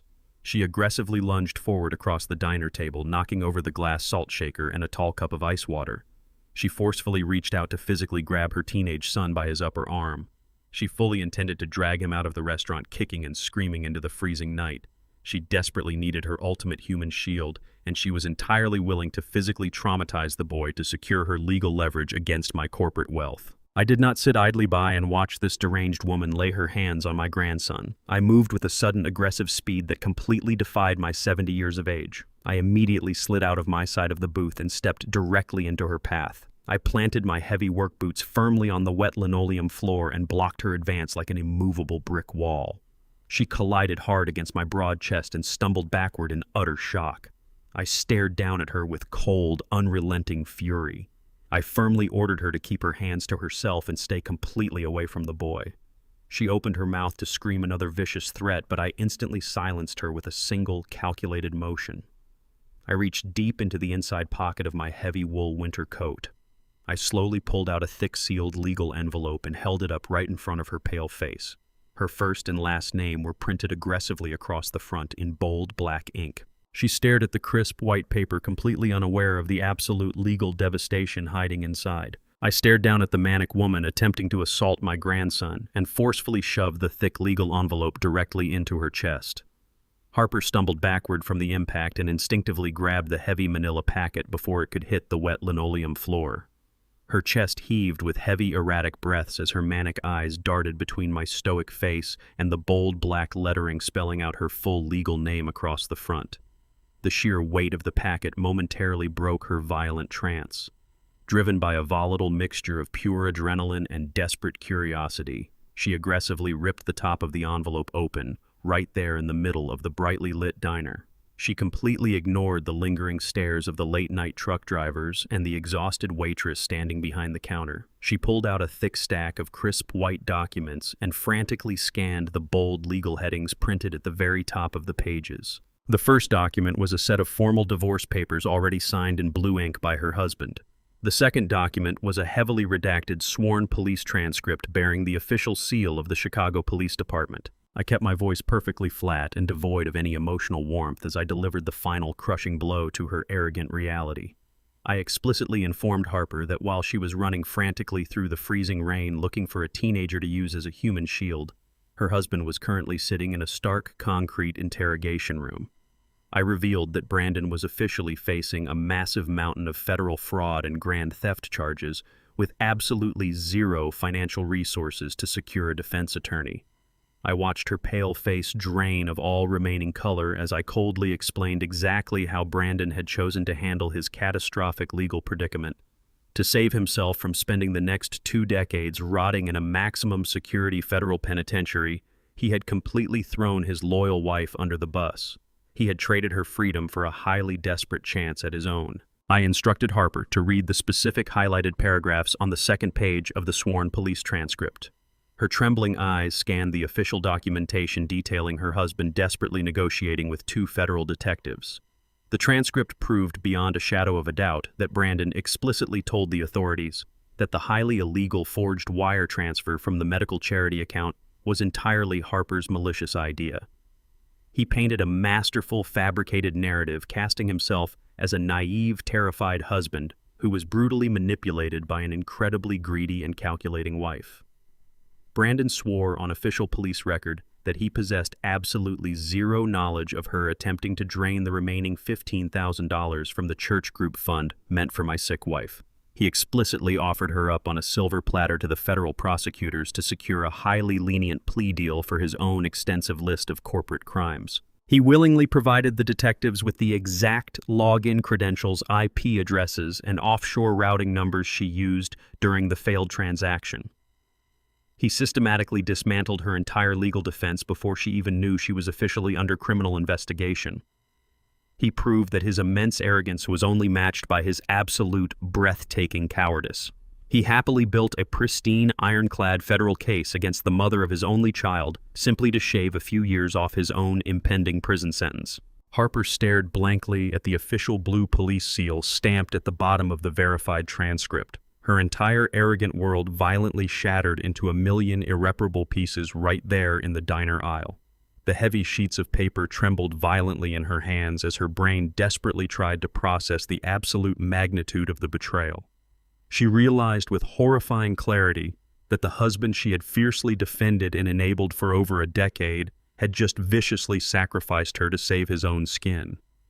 The impenetrable wall of upper-class marital solidarity she had constantly flaunted at family gatherings was exposed as a complete and utter fraud. She had burned every single bridge with her own parents and actively destroyed her relationship with her only son simply to support a man who viewed her as nothing more than a convenient legal scapegoat. The invisible safety net she had always relied upon was not just gone, it had been actively weaponized against her by the very person who promised to protect her. She was staring directly down the barrel of a federal wire fraud indictment, and she was entirely alone. The initial paralyzing shock gripping her body was almost instantaneously replaced by a seething, venomous rage. The fake tears completely vanished from her eyes, and the desperate manic panic evaporated from her posture. Her entire demeanor shifted from a terrified, cornered victim into a highly dangerous and incredibly vindictive predator. She aggressively crumpled the signed divorce papers in her fist and let them drop carelessly onto the wet floor of the restaurant. She clenched her jaw so tightly I could actually hear her teeth grinding together over the low hum of the diner refrigerators. She stopped looking at the terrified teenage boy hiding in the vinyl booth behind me. Her maternal instincts were permanently overridden by a massive, all-consuming desire for absolute vengeance. She was no longer a mother searching for her runaway child. She was a woman who had just been handed a death sentence by her own husband, and she fully intended to take him straight to the grave with her. She looked up from the discarded papers and locked her furious eyes directly onto mine. She did not scream or throw a childish tantrum. She spoke with a terrifyingly cold and calculated precision, declaring that she would absolutely destroy Brandon and salt the earth where his tech empire once stood. She proudly vowed to march straight through the torrential rain directly to the downtown police precinct and formally turn state witness against the man who had just betrayed her. She explicitly stated she would hand over every single hidden financial ledger, encrypted email, and forged signature Brandon had ever created during their entire marriage. She was entirely willing to provide the federal prosecutors with enough concrete evidence to lock him in a concrete box for the rest of his natural life. She firmly believed that by offering up the undisputed kingpin of the corporate fraud, she could easily secure full and total legal immunity for her own extensive list of financial crimes. She turned on her expensive heels and marched aggressively out the glass doors of the diner, heading straight into the dark, freezing storm to completely annihilate her husband. Hayes walked through the heavy steel doors of the county jail the following morning, carrying a sleek leather briefcase and an expression of absolute professional indifference. He sat down in the stark, fluorescent-lit visitation room and waited patiently behind the thick plexiglass partition. A few minutes later, a pair of armed guards escorted my son into the small concrete space. Brandon looked completely haggard and severely sleep-deprived in his oversized orange prison jumpsuit. The dark circles under his eyes were deep, and his hands trembled slightly as he picked up the heavy black receiver. Despite his pathetic physical appearance and the crushing reality of his federal incarceration, he desperately attempted to maintain his usual arrogant tech bro demeanor. He leaned back in the plastic chair and crossed his arms, trying to project an illusion of absolute control. He genuinely believed that he still possessed a winning hand in this catastrophic legal game. He looked at my ruthless corporate attorney with a smug, confident smirk, entirely convinced that his orchestrated betrayal of his wife successfully secured his immediate salvation. He opened his mouth to dictate his strict terms, completely unaware that his remaining leverage had already been entirely vaporized. Brandon arrogantly cleared his throat and immediately offered to strike a highly generous legal deal with my corporate attorney. He demanded that I wire $50,000 to a commercial bail bondsman by noon to secure his immediate release from the maximum holding cell. In exchange for my financial rescue, he graciously offered to simply give the suburban estate back to me without a prolonged civil court battle. He spoke with absolute confidence, genuinely assuming he still held legal leverage over my multi-million-dollar property. He thought his forged residential lease agreement and his phony squatter rights were powerful bargaining chips he could trade for his freedom. He expected Hayes to eagerly accept the compromise on my behalf and facilitate his swift return to his affluent lifestyle. He fundamentally failed to understand that a man locked inside a cage cannot dictate terms to the architect who built the prison. Hayes let out a sharp, booming laugh that echoed violently off the cold concrete walls of the visitation room. He looked at my son with pure, unadulterated pity and brutally dismantled his pathetic delusion of grandeur. Hayes leaned forward and firmly reminded Brandon that the massive estate was legally seized by the bank weeks ago following the property tax default and the red tag condemnation by the fire marshal. He stated that Brandon had nothing left to trade because he owned absolutely nothing. Then Hayes dropped the ultimate legal hammer directly onto the head of my son. He informed Brandon that his brilliant master plan to throw the mother of his child under the bus had completely backfired in the most spectacular fashion imaginable. Hayes revealed that Harper had marched straight into the downtown police precinct the previous night, completely consumed by a seething, venomous rage. She officially flipped on him. She sat down with the federal prosecutors and aggressively negotiated a comprehensive ironclad immunity deal for herself. In exchange for complete protection from the wire fraud charges, she happily handed over every single piece of fraudulent financial documentation Brandon had ever signed. She delivered his encrypted accounting ledgers, his fake investor prospectus documents, and all the digital blueprints of his extensive corporate embezzlement. She provided the authorities with enough concrete evidence to guarantee a swift and brutal criminal conviction. His attempt to use her as a scapegoat actively transformed her into the most lethal star witness for the prosecution. And massive, overwhelming wave of pure, unadulterated terror instantly washed over Brandon. The arrogant smirk completely vanished from his pale face, and his trembling hands tightly gripped the edges of the plastic visitation table. He realized with horrifying absolute clarity that he was now completely and entirely isolated in his catastrophic legal predicament. The impenetrable wall of upper-class marital solidarity he had relied upon for a decade had shattered into a million irreparable pieces.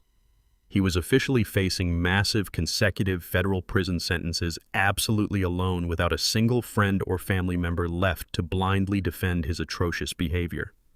The staggering weight of his monumental failure crushed his lungs, making it incredibly difficult for him to breathe the stale, recycled prison air. He understood that the woman he married had mercilessly betrayed him out of pure self-preservation, completely ensuring his ultimate destruction to secure her own immediate freedom. The invisible safety net he assumed would magically rescue him had been actively weaponized to permanently destroy his life. He stared blindly through the thick, heavy plexiglass partition, completely paralyzed by the deeply terrifying realization that his relentless greed had officially cost him everything he ever loved or ever owned. Pure animalistic desperation began to heavily override his debilitating shock. Brandon knew the federal prosecutors would relentlessly pursue maximum sentences for the vast multitude of corporate crimes he had foolishly committed. He frantically stood up from the plastic chair and aggressively pounded his fists against the heavy plexiglass divider, demanding the immediate attention of the armed guards standing near the heavy steel door. He wildly begged the indifferent officers to grant him his single legally and constitutionally allotted telephone call right that exact second. The guards slowly approached his table, completely unimpressed by the frantic screaming of a disgraced wealthy executive. They quickly and forcefully grabbed his arms and dragged him away from the visitation area, terminating the meeting with my lawyer. They marched him down the cold concrete hallway and shoved him aggressively toward a row of battered metal telephones mounted directly onto the dirty painted cinderblock prison wall. Brandon aggressively snatched the heavy receiver off the metal hook with his trembling hands. His mind was racing a million miles an hour, desperately formulating a final catastrophic exit strategy. He abandoned any remaining intention of fighting the federal charges in a legitimate courtroom. He knew the massive, overwhelming mountain of concrete evidence, and his wife turning state witness guaranteed a brutal, lengthy conviction. He devised a highly illegal and extremely cowardly plan to completely evade the entire judicial process. He planned to access a massive hidden cryptocurrency wallet he had secretly skimmed from his software company accounts several years ago. He had siphoned hundreds of thousands of dollars into a completely untraceable digital ledger, keeping it hidden from the government, his investors, and his own deceitful wife. He intended to use the prison telephone to dial an automated offshore digital broker. He planned to liquidate the entire hidden stash immediately and wire the untraceable funds directly to a commercial bail bondsman. He wanted to post his exorbitant cash bail, walk out the front doors of the county jail, and flee the state entirely before his formal trial ever began. He believed his digital stash would guarantee his ultimate escape. Brandon snatched the heavy plastic receiver of the jailhouse telephone off its metal hook with hands that shook violently against his chest. He pressed his forehead against the cold, painted cinder block wall and took a ragged breath to steady his racing heart. He was completely out of options and entirely out of time. He quickly deposited his allotted phone credits and frantically dialed the long international routing number for a highly secure automated offshore cryptocurrency broker. This was his absolute last resort. He squeezed his eyes shut and concentrated deeply to recall the complex 24-word seed phrase he had memorized months ago for this exact catastrophic scenario. He punched the tiny metal buttons on the keypad with frantic precision, sweating profusely under the harsh fluorescent lights of the county holding area. He knew the federal prosecutors were currently building an insurmountable mountain of evidence against him using the very documents his own wife had happily provided. He desperately needed this untraceable digital cash to post his exorbitant commercial bail and secure a fake passport before the morning sunrise.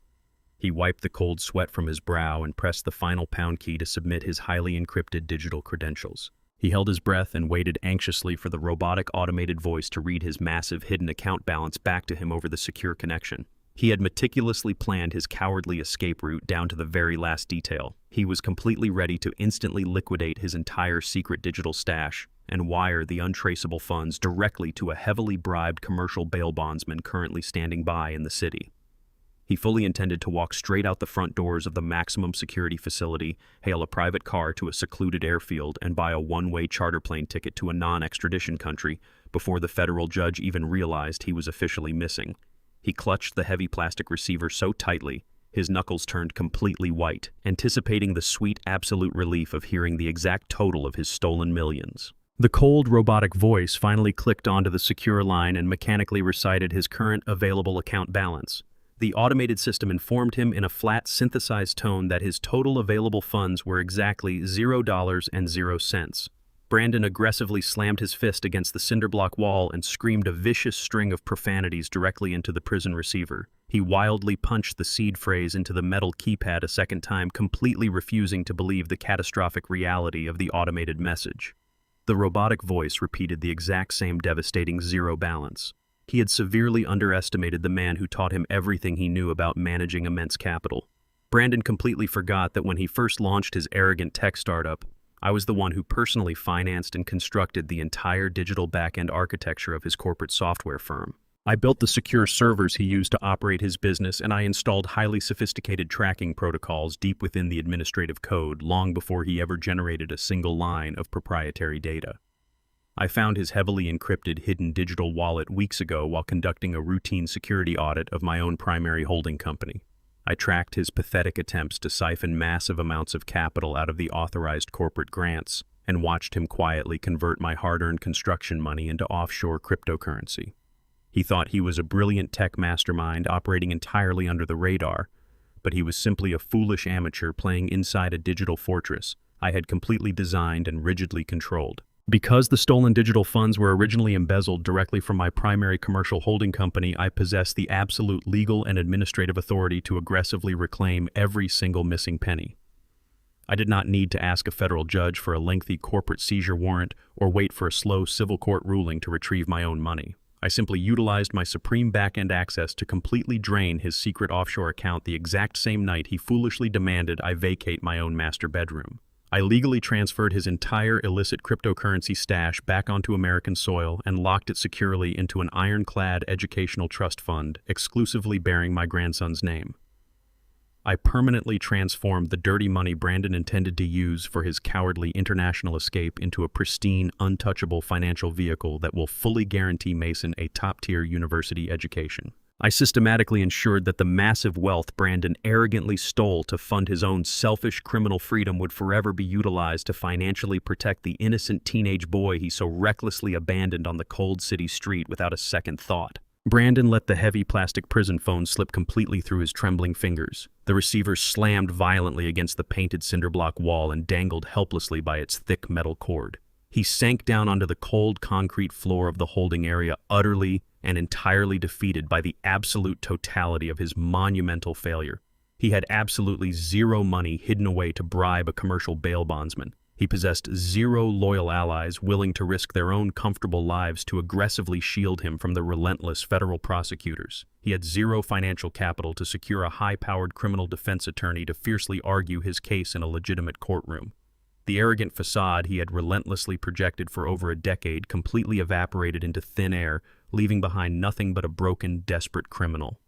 He was finally forced to acknowledge that his relentless, unearned greed had officially cost him everything he ever valued. A heavily armed corrections officer stepped aggressively up to the reinforced glass partition and tapped the surface hard with his solid black baton. The sharp sound violently jolted Brandon out of his paralyzing shock and forced him to look up from the dirty concrete floor. The stern guard barked an authoritative command echoing down the sterile hallway, informing my disgraced son that his allotted telephone time was officially over. It was time for his formal high-stakes bail hearing before the incredibly strict Superior Court judge. The officers marched into the communication area, forcefully grabbed Brandon by his slumping shoulders, and aggressively hauled him back onto his trembling feet. They securely fastened heavy steel shackles around his wrists and ankles, chaining him completely like a highly dangerous flight risk. They physically marched him out of the holding area and shoved him directly toward the secure tunnel leading straight into the massive county courthouse. Brandon shuffled slowly down the long, poorly lit corridor, dragging his heavy chains against the floor with every single agonizing step. He had no clever corporate loopholes left to exploit and no expensive legal team to aggressively silence the prosecution. He must finally walk into that crowded courtroom and face the devastating music entirely alone and utterly defenseless. Brandon stood before the stern Superior Court judge in a heavily crowded downtown courtroom. The harsh fluorescent lighting completely washed out his pale face, making him look incredibly small inside his oversized bright orange prison jumpsuit. His wrists and ankles were securely bound in heavy steel chains that clinked loudly against the polished wooden floor every time he nervously shifted his weight. The aggressive federal prosecutor stood firmly at the opposing podium and wasted absolutely zero time dismantling my son. The prosecutor held up a thick stack of official legal folders and began listing the massive, catastrophic mountain of extensive criminal charges right into the public microphone.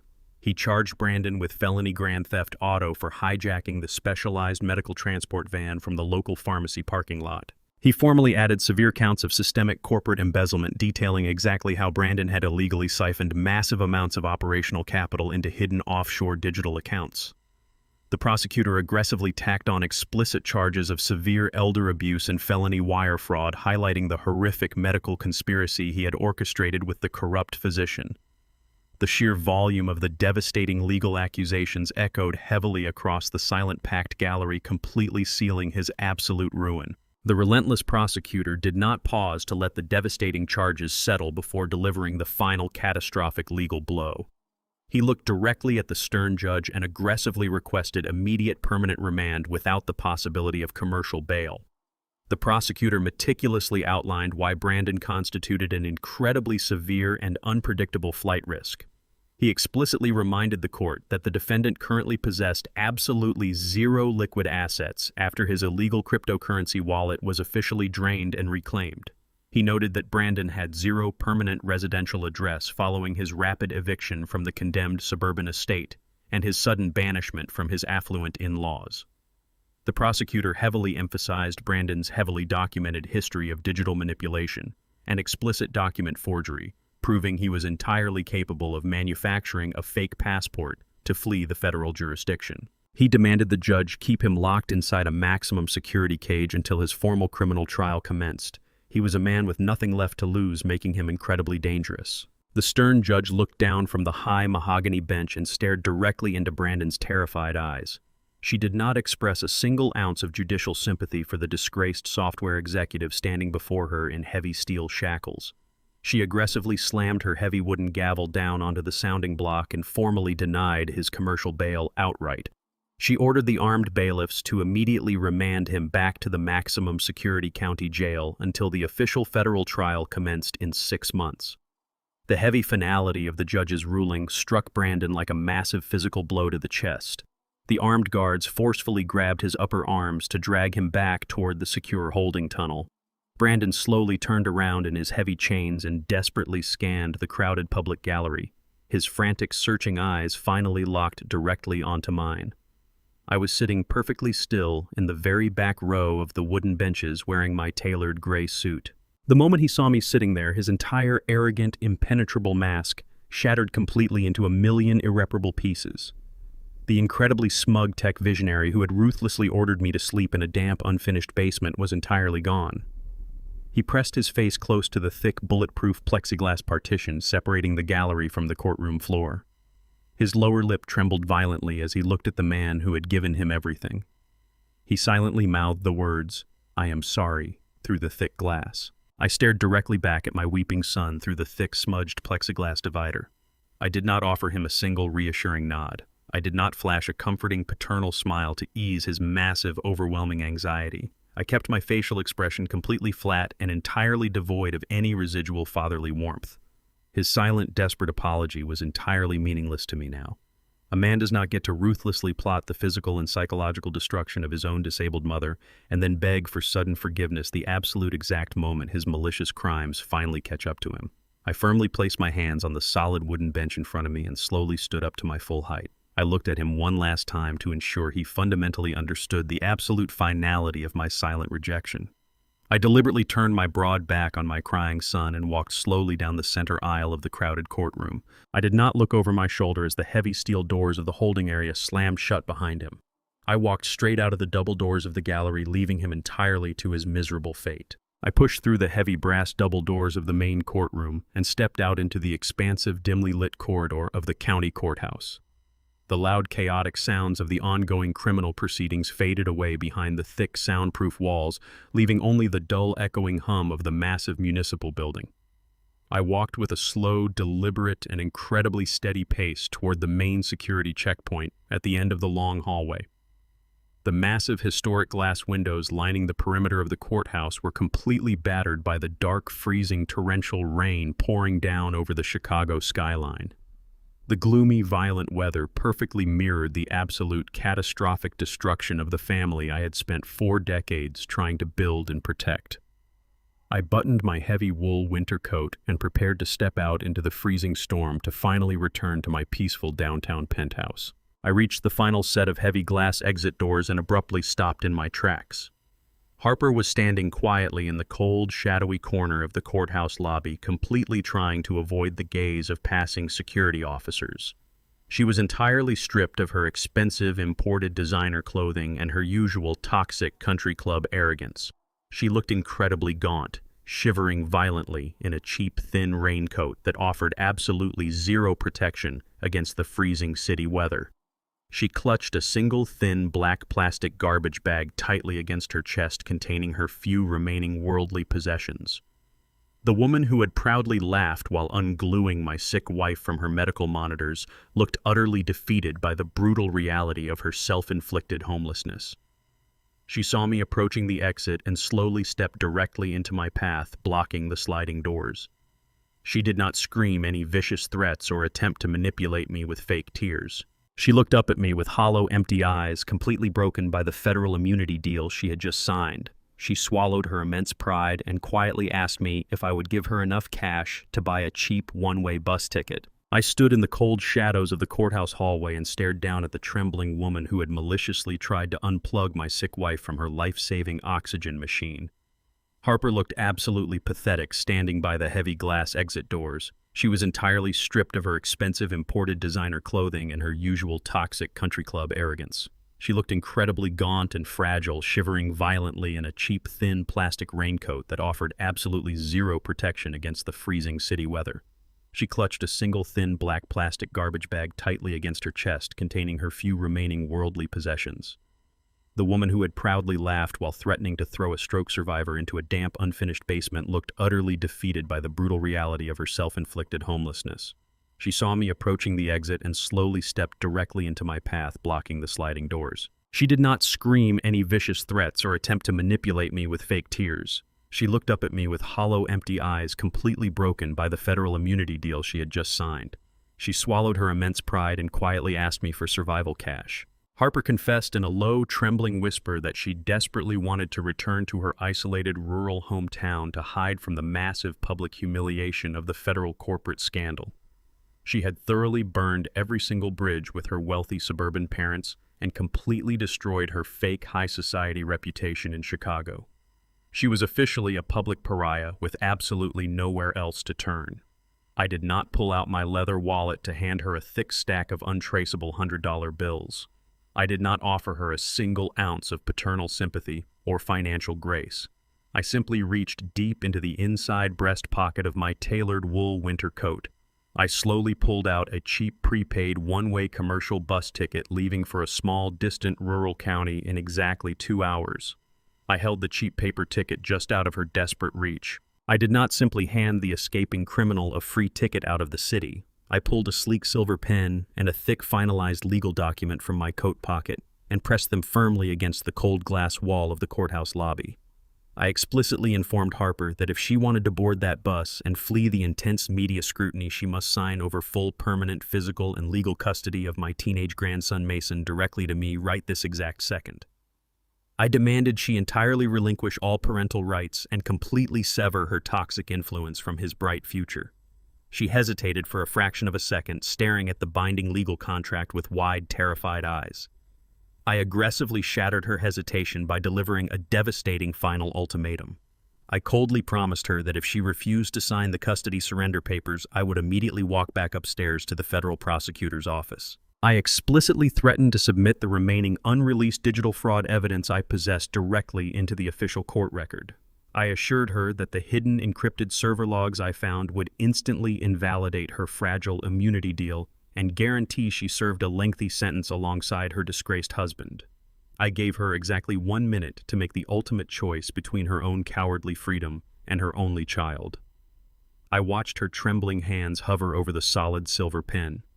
She knew I was absolutely serious and entirely capable of legally annihilating her last chance at survival. Harper did not shed a single maternal tear or fiercely argue to keep the teenage boy she had actively used as a manipulative legal shield. Confronted with the terrifying prospect of sitting in a concrete federal prison cell, she grabbed the silver pen and signed the binding legal custody documents without a single moment of genuine hesitation. She aggressively scribbled her full signature across the bottom of the thick paper, officially choosing her own selfish, cowardly freedom, completely over the safety and well-being of her only son. I carefully pulled the signed legal contract from her trembling hands and safely folded it back into my heavy wool coat. I handed her the cheap, prepaid commercial bus ticket and pointed directly toward the heavy glass exit doors. She snatched the ticket, clutched her pathetic black plastic garbage bag against her chest, and walked quickly out into the violent, freezing storm. She marched down the dark, wet city sidewalk, heading straight toward the downtown bus terminal. She never once turned around or looked back over her shoulder. She completely abandoned her family and walked out of our lives forever. I stood quietly in the empty courthouse lobby and let out a deep, steady breath. I had officially neutralized the final toxic threat to my family and legally secured my grandson's bright future. Mason would never again be utilized as a helpless pawn in a malicious corporate extortion scheme. I walked out to my heavy armored SUV and climbed into the warm leather driver's seat. I did not drive back to the peaceful sanctuary of my luxury downtown penthouse immediately. I steered my vehicle through the heavy torrential downpour and drove all the way back to the affluent northern suburbs. I pulled up to the curb and parked directly in front of the sprawling, foreclosed, red-tagged suburban estate.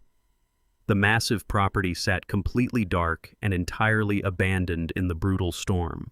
The yellow police tape whipped violently in the heavy, cold wind. I stepped out of my vehicle and stood alone on the wet cobblestone driveway, staring up at the massive, towering structure I had purchased with decades of grueling commercial construction labor. The bright orange municipal condemnation stickers plastered aggressively across the custom glass front doors served as a harsh visual reminder of the absolute catastrophe my son had caused. Brandon had recklessly transformed my beautiful custom-built home into a highly dangerous illegal fire hazard simply to impress fake software investors. He tore our entire family apart and brutally attempted to discard his own sick mother solely to claim this specific physical territory. The imposing brick walls and imported marble floors were heavily tainted by the deep, venomous greed and unparalleled arrogance of his failed tech empire. I stood in the freezing rain, feeling the heavy keys to the front door resting deep inside my coat pocket.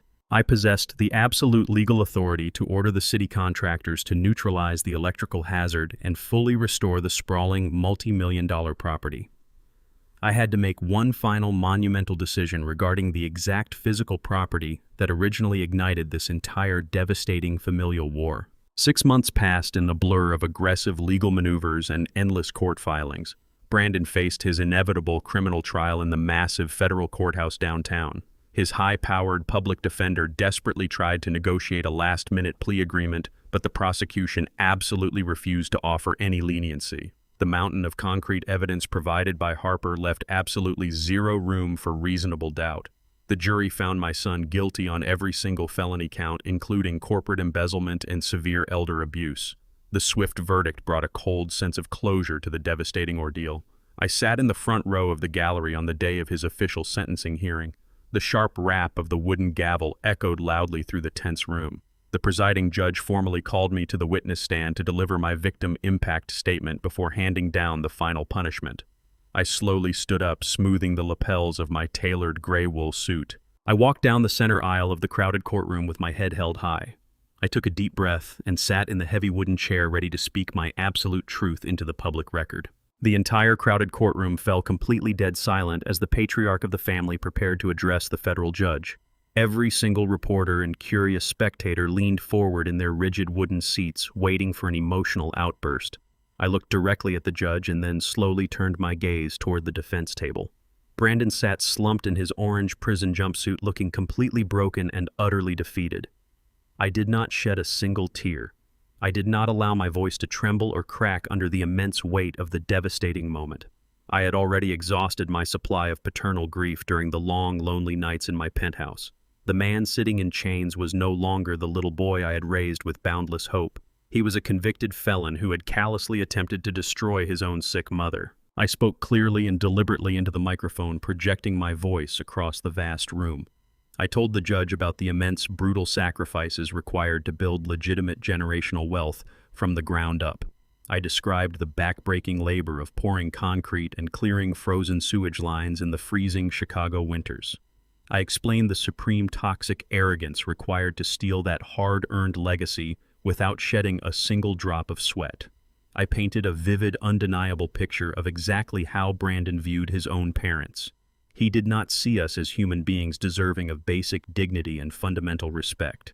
He viewed us as disposable physical assets occupying a master bedroom he desired for his own selfish vanity.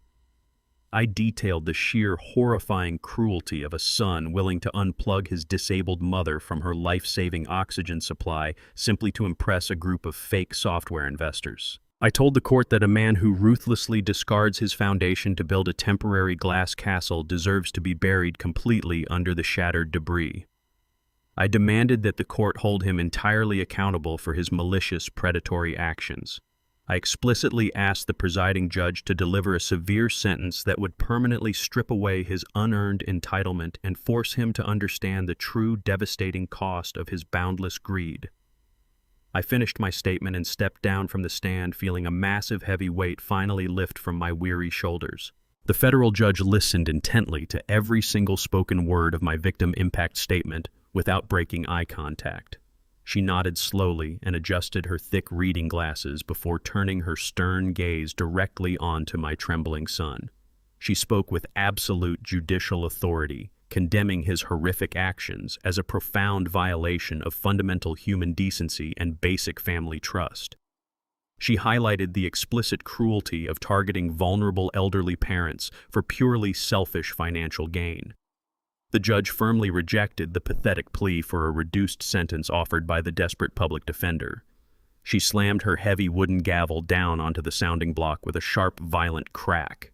She officially sentenced Brandon to serve 8 consecutive years in a maximum security federal penitentiary without any possibility of early parole.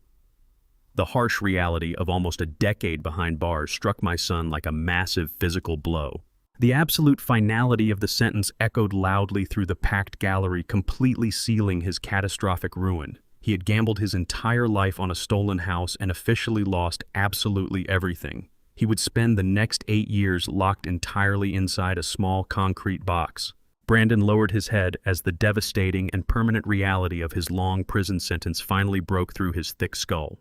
He slumped forward over the defense table and began to weep uncontrollably. He finally broke down in genuine agonizing tears as the heavy weight of his complete isolation crushed his lungs. There were no fake apologies or arrogant smirks left to hide behind. 2 armed federal bailiffs marched briskly toward the defense table and forcefully grabbed his arms. They hauled him up onto his feet and aggressively shackled his wrists behind his back. The metal chains rattled loudly in the quiet room as they marched him toward the heavy steel holding door. He did not look back at me as he walked out of the courtroom forever. He shuffled slowly into the dark corridor, entirely consumed by his own monumental self-inflicted destruction. I quietly left the bustling courthouse and stepped out into the bright afternoon sunlight. The brutal legal battles were finally won, and the intense emotional war was officially over. The malicious enemies who had tried to destroy my family were completely neutralized and permanently removed from our peaceful lives. I walked to my armored vehicle feeling an incredible sense of absolute closure. My grandson Mason was currently thriving under my direct care, and my wife Martha was recovering beautifully in our secure downtown penthouse. The dark, heavy clouds had completely cleared from our sky. However, I still held the original deed to the massive, sprawling suburban estate sitting empty on the edge of the city. The bank had fully processed my foreclosure seizure and returned the physical keys directly to my hands. The giant brick mansion sat completely abandoned, holding the dark, bitter ghosts of my son's immense greed and catastrophic failure.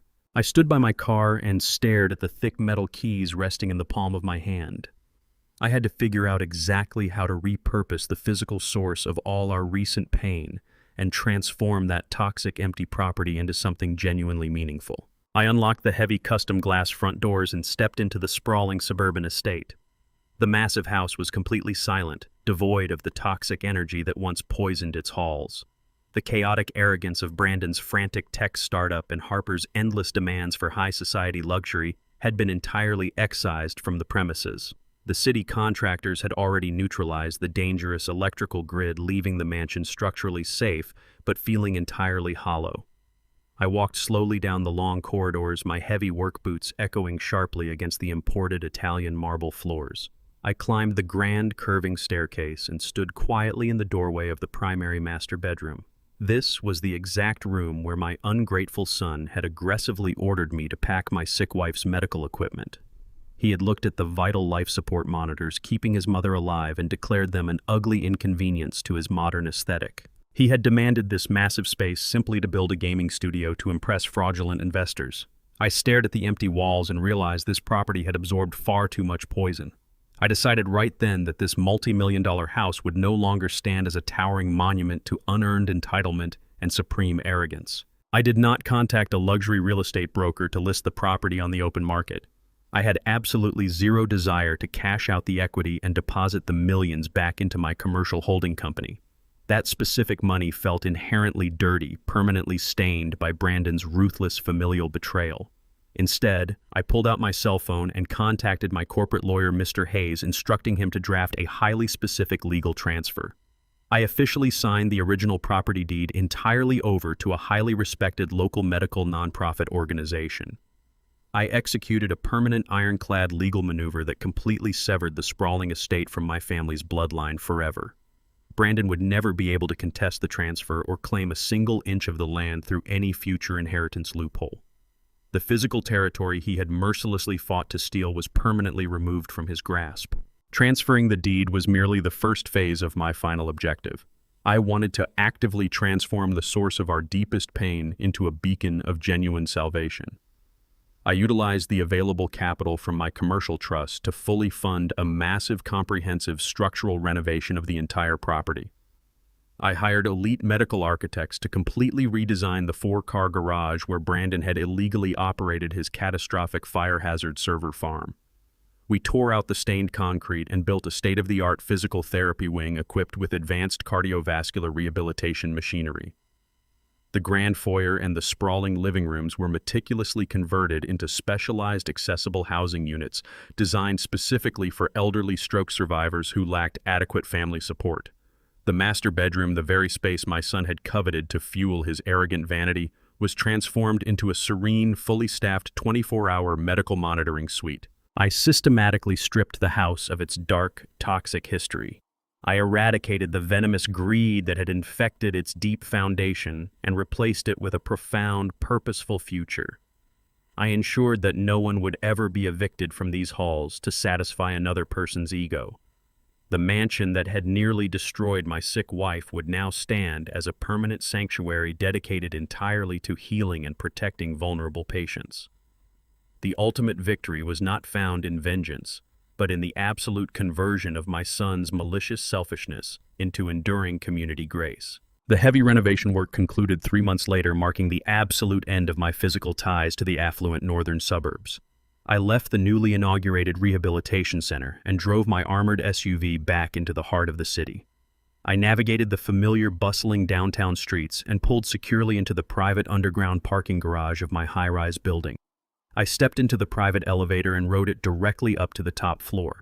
For the first time in an agonizingly long year, my broad shoulders felt completely light.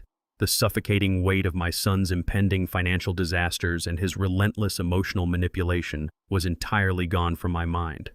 I unlocked the heavy oak door of my luxury downtown penthouse and stepped into the pristine grand foyer. I was immediately greeted by the rich, comforting aroma of a warm, home-cooked meal drifting down the long hallway. The harsh, bitter cold of the Chicago evening completely vanished, instantly replaced by an overwhelming sense of profound, undeniable warmth. The penthouse did not feel like an emergency medical bunker or a defensive fortress anymore. It finally felt like a genuine, permanent home where we could truly breathe. I walked quietly into the expansive living area and looked toward the floor-to-ceiling glass windows. Martha was sitting upright in her advanced medical bed looking out over the glittering Chicago River. Her natural color had returned beautifully, and she was smiling with a deep, undisturbed peacefulness that I had not seen since her initial stroke. The constant, terrifying threat of forceful eviction no longer haunted her fragile recovery. At the large mahogany dining table, my teenage grandson Mason was sitting quietly with his school laptop open. He was deeply focused on his advanced coding homework, his brow furrowed in intense, productive concentration. He was no longer a terrified boy dragged through the freezing rain in plastic garbage bags by desperate parents. He was finally safe, structurally supported, and entirely shielded from the catastrophic wreckage of his mother and father's destroyed lives. I walked quietly into the pristine marble kitchen and poured myself a fresh cup of hot black coffee. I stood by the massive window, letting the absolute silence of the secure penthouse wash over me. I watched the brilliant city lights reflect beautifully off the dark, moving water of the river below. The brutal war was definitively over. The deadly infection of unearned entitlement and ruthless greed had been aggressively and permanently excised from our lives. I had been forced to make the most agonizing decision a father could ever face, but I knew with absolute certainty that I had done the right thing. The family tree had been severely pruned to save the healthy roots. Brandon and Harper were currently locked inside federal penitentiaries, forced to face the exact devastating consequences they had so maliciously orchestrated for others.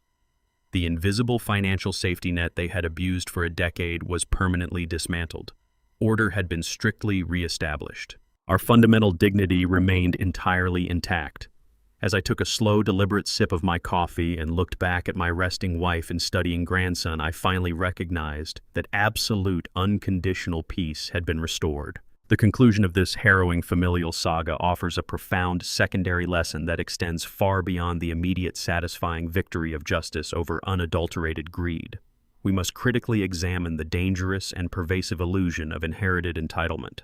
For decades, society has quietly normalized the deeply flawed expectation that children are automatically owed the accumulated financial triumphs of their parents, regardless of their personal character, moral standing, or demonstrated respect.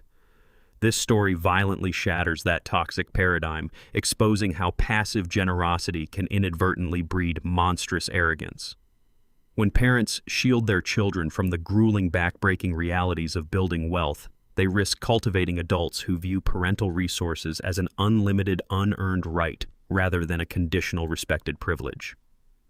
True legacy is never simply a transfer of physical assets, bank accounts, or real estate deeds. True legacy is the rigorous transmission of fundamental values, work ethic, and basic human decency. When we analyze Brandon and Harper's catastrophic downfall, we immediately recognize that their ultimate failure was not merely financial. It was a profound moral bankruptcy rooted in a desperate lack of earned character. They lived entirely within a fragile glass house built upon the sturdy foundation of my lifelong sacrifices. Because they never had to pour concrete, negotiate grueling contracts, or survive the terrifying uncertainty of building a legitimate business from absolute scratch, they fundamentally disrespected the very origin of their luxurious comfort. Wealth, when freely handed to those who lack the discipline to maintain it, acts as a corrosive poison that inevitably rots the soul. It breeds a dangerous delusion of superiority, convincing mediocre individuals that they are invincible titans. They mistook my quiet, unconditional financial support for weakness, failing to understand that the man who built the fortress possesses the absolute power to systematically tear it down entirely. This harrowing journey forcefully teaches us that setting strict boundaries with adult children is not an act of cruelty, but rather an absolute necessity for mutual survival. Parental love must never be conflated with endless, unconditional financial servitude. The moment a child views an aging parent as a disposable physical asset or a temporary obstacle to an inheritance, the sacred familial bond is irrevocably severed. We are culturally conditioned to endure endless disrespect from our blood relatives under the guise of maintaining family unity. We are taught to absorb the insults, excuse the financial parasitism, and quietly retreat into the shadows so the next generation can thrive. However, this story emphatically rejects that submissive narrative. Dignity does not possess an expiration date. An elderly parent does not forfeit their right to basic human respect simply because their physical strength wanes or their adult children demand immediate access to their wealth. Just as Aurora Hughes realized when her daughter-in-law slapped her at a wedding in front of 130 guests, forcing her to completely withdraw all secret financial support, Joseph understood that toxic entitlement must be immediately severed. Both situations illustrate that abusers often mistake discretion for vulnerability. Aurora hid her immense wealth to protect her family from the corrupting nature of greed, subsidizing her son's reckless spending from the shadows, until the ultimate betrayal forced her to expose the truth. Similarly, Joseph quietly subsidized Brandon's failing tech company, only to watch his son attempt to discard his sick mother the exact moment he felt invincible. Both stories vividly demonstrate that removing the invisible financial safety net is the only effective method to force entitled adults to face the crushing reality of their own incompetence. The strategic dismantling of Brandon's fraudulent tech empire serves as a masterclass in the quiet, devastating power of absolute patience and meticulous preparation. Retaliation born from explosive anger is often messy, emotional, and ultimately ineffective. Conversely, a calculated response born from cold clarity is entirely unstoppable. When faced with ultimate betrayal, the natural human instinct is to scream, argue, and desperately demand recognition. The far superior strategy is total silence, combined with swift, undeniable legal and financial action. By allowing Brandon to arrogantly believe he held the upper hand, I gave him the precise amount of rope he required to legally hang himself. He was so completely consumed by his immediate superficial victories that he entirely missed the massive structural traps waiting to crush his reality. True power does not announce its presence with loud threats. It manifests as a quiet, irreversible shift in the fundamental realities of the board. Furthermore, we must closely examine the devastating collateral damage inflicted upon the innocent bystanders of toxic marriages, specifically my teenage grandson Mason. The overarching tragedy of Brandon and Harper's venomous alliance was their complete willingness to sacrifice their own child's stability to secure their immediate financial leverage. They weaponized his existence, treating him as a convenient pawn in their horrific game of corporate and familial extortion. This teaches us an invaluable lesson regarding the paramount importance of identifying and protecting the vulnerable amidst a chaotic familial war. The cycle of generational trauma and entitlement must be aggressively broken. By removing Mason from that volatile, destructive environment and placing him within a structured, deeply supportive sanctuary, we guaranteed that the poisonous legacy of his parents would not infect his promising future. We proved that biological ties do not excuse emotional abuse, and chosen sanctuary frequently saves lives. Another critical facet of this secondary lesson is the profound realization that material possessions hold absolutely zero intrinsic value if they are tainted by malice. The sprawling suburban estate, once a proud symbol of my personal triumph over poverty and adversity, had been entirely corrupted by my son's ruthless ambition. It transformed from a loving family home into a dark monument to unearned entitlement and attempted elder abuse. The decision to permanently sever the property from my bloodline and repurpose it into a medical rehabilitation center highlights the transformative power of purposeful relinquishment. We must possess the courage to completely walk away from the physical manifestations of our past pain. We must strip the toxic assets of their dark history and forcefully convert them into instruments of community grace. True victory is not reclaiming a contaminated house.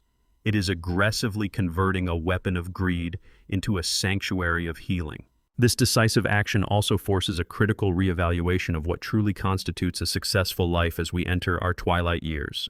Society frequently equates a successful retirement with passive relaxation, peaceful decline, and the quiet transfer of assets to eager heirs. However, life rarely adheres to such neat, harmonious scripts. Sometimes the most defining battle of a person's existence occurs precisely when they are supposed to be resting. The courage required to stand up against one's own flesh and blood, to actively dismantle a corrupt family structure, and to establish an entirely new order demands unparalleled strength.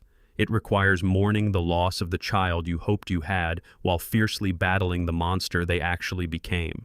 This process is agonizing, but it is deeply necessary. We cannot heal while sharing a roof with our abusers. We cannot find peace while financing our own destruction and funding our enemies. The complete disintegration of Harper's high society illusion offers an equally vital lesson regarding the catastrophic fragility of a life built exclusively on appearances.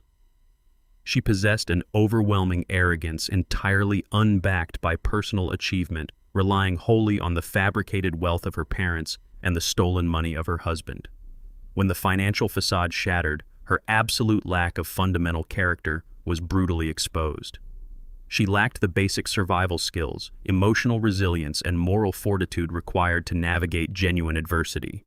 Her immediate instinct was to turn state's witness against her husband, effortlessly prioritizing her cowardly freedom over family loyalty. This demonstrates that relationships founded upon mutual greed and superficial status are destined to implode the exact second the financial safety net is violently removed.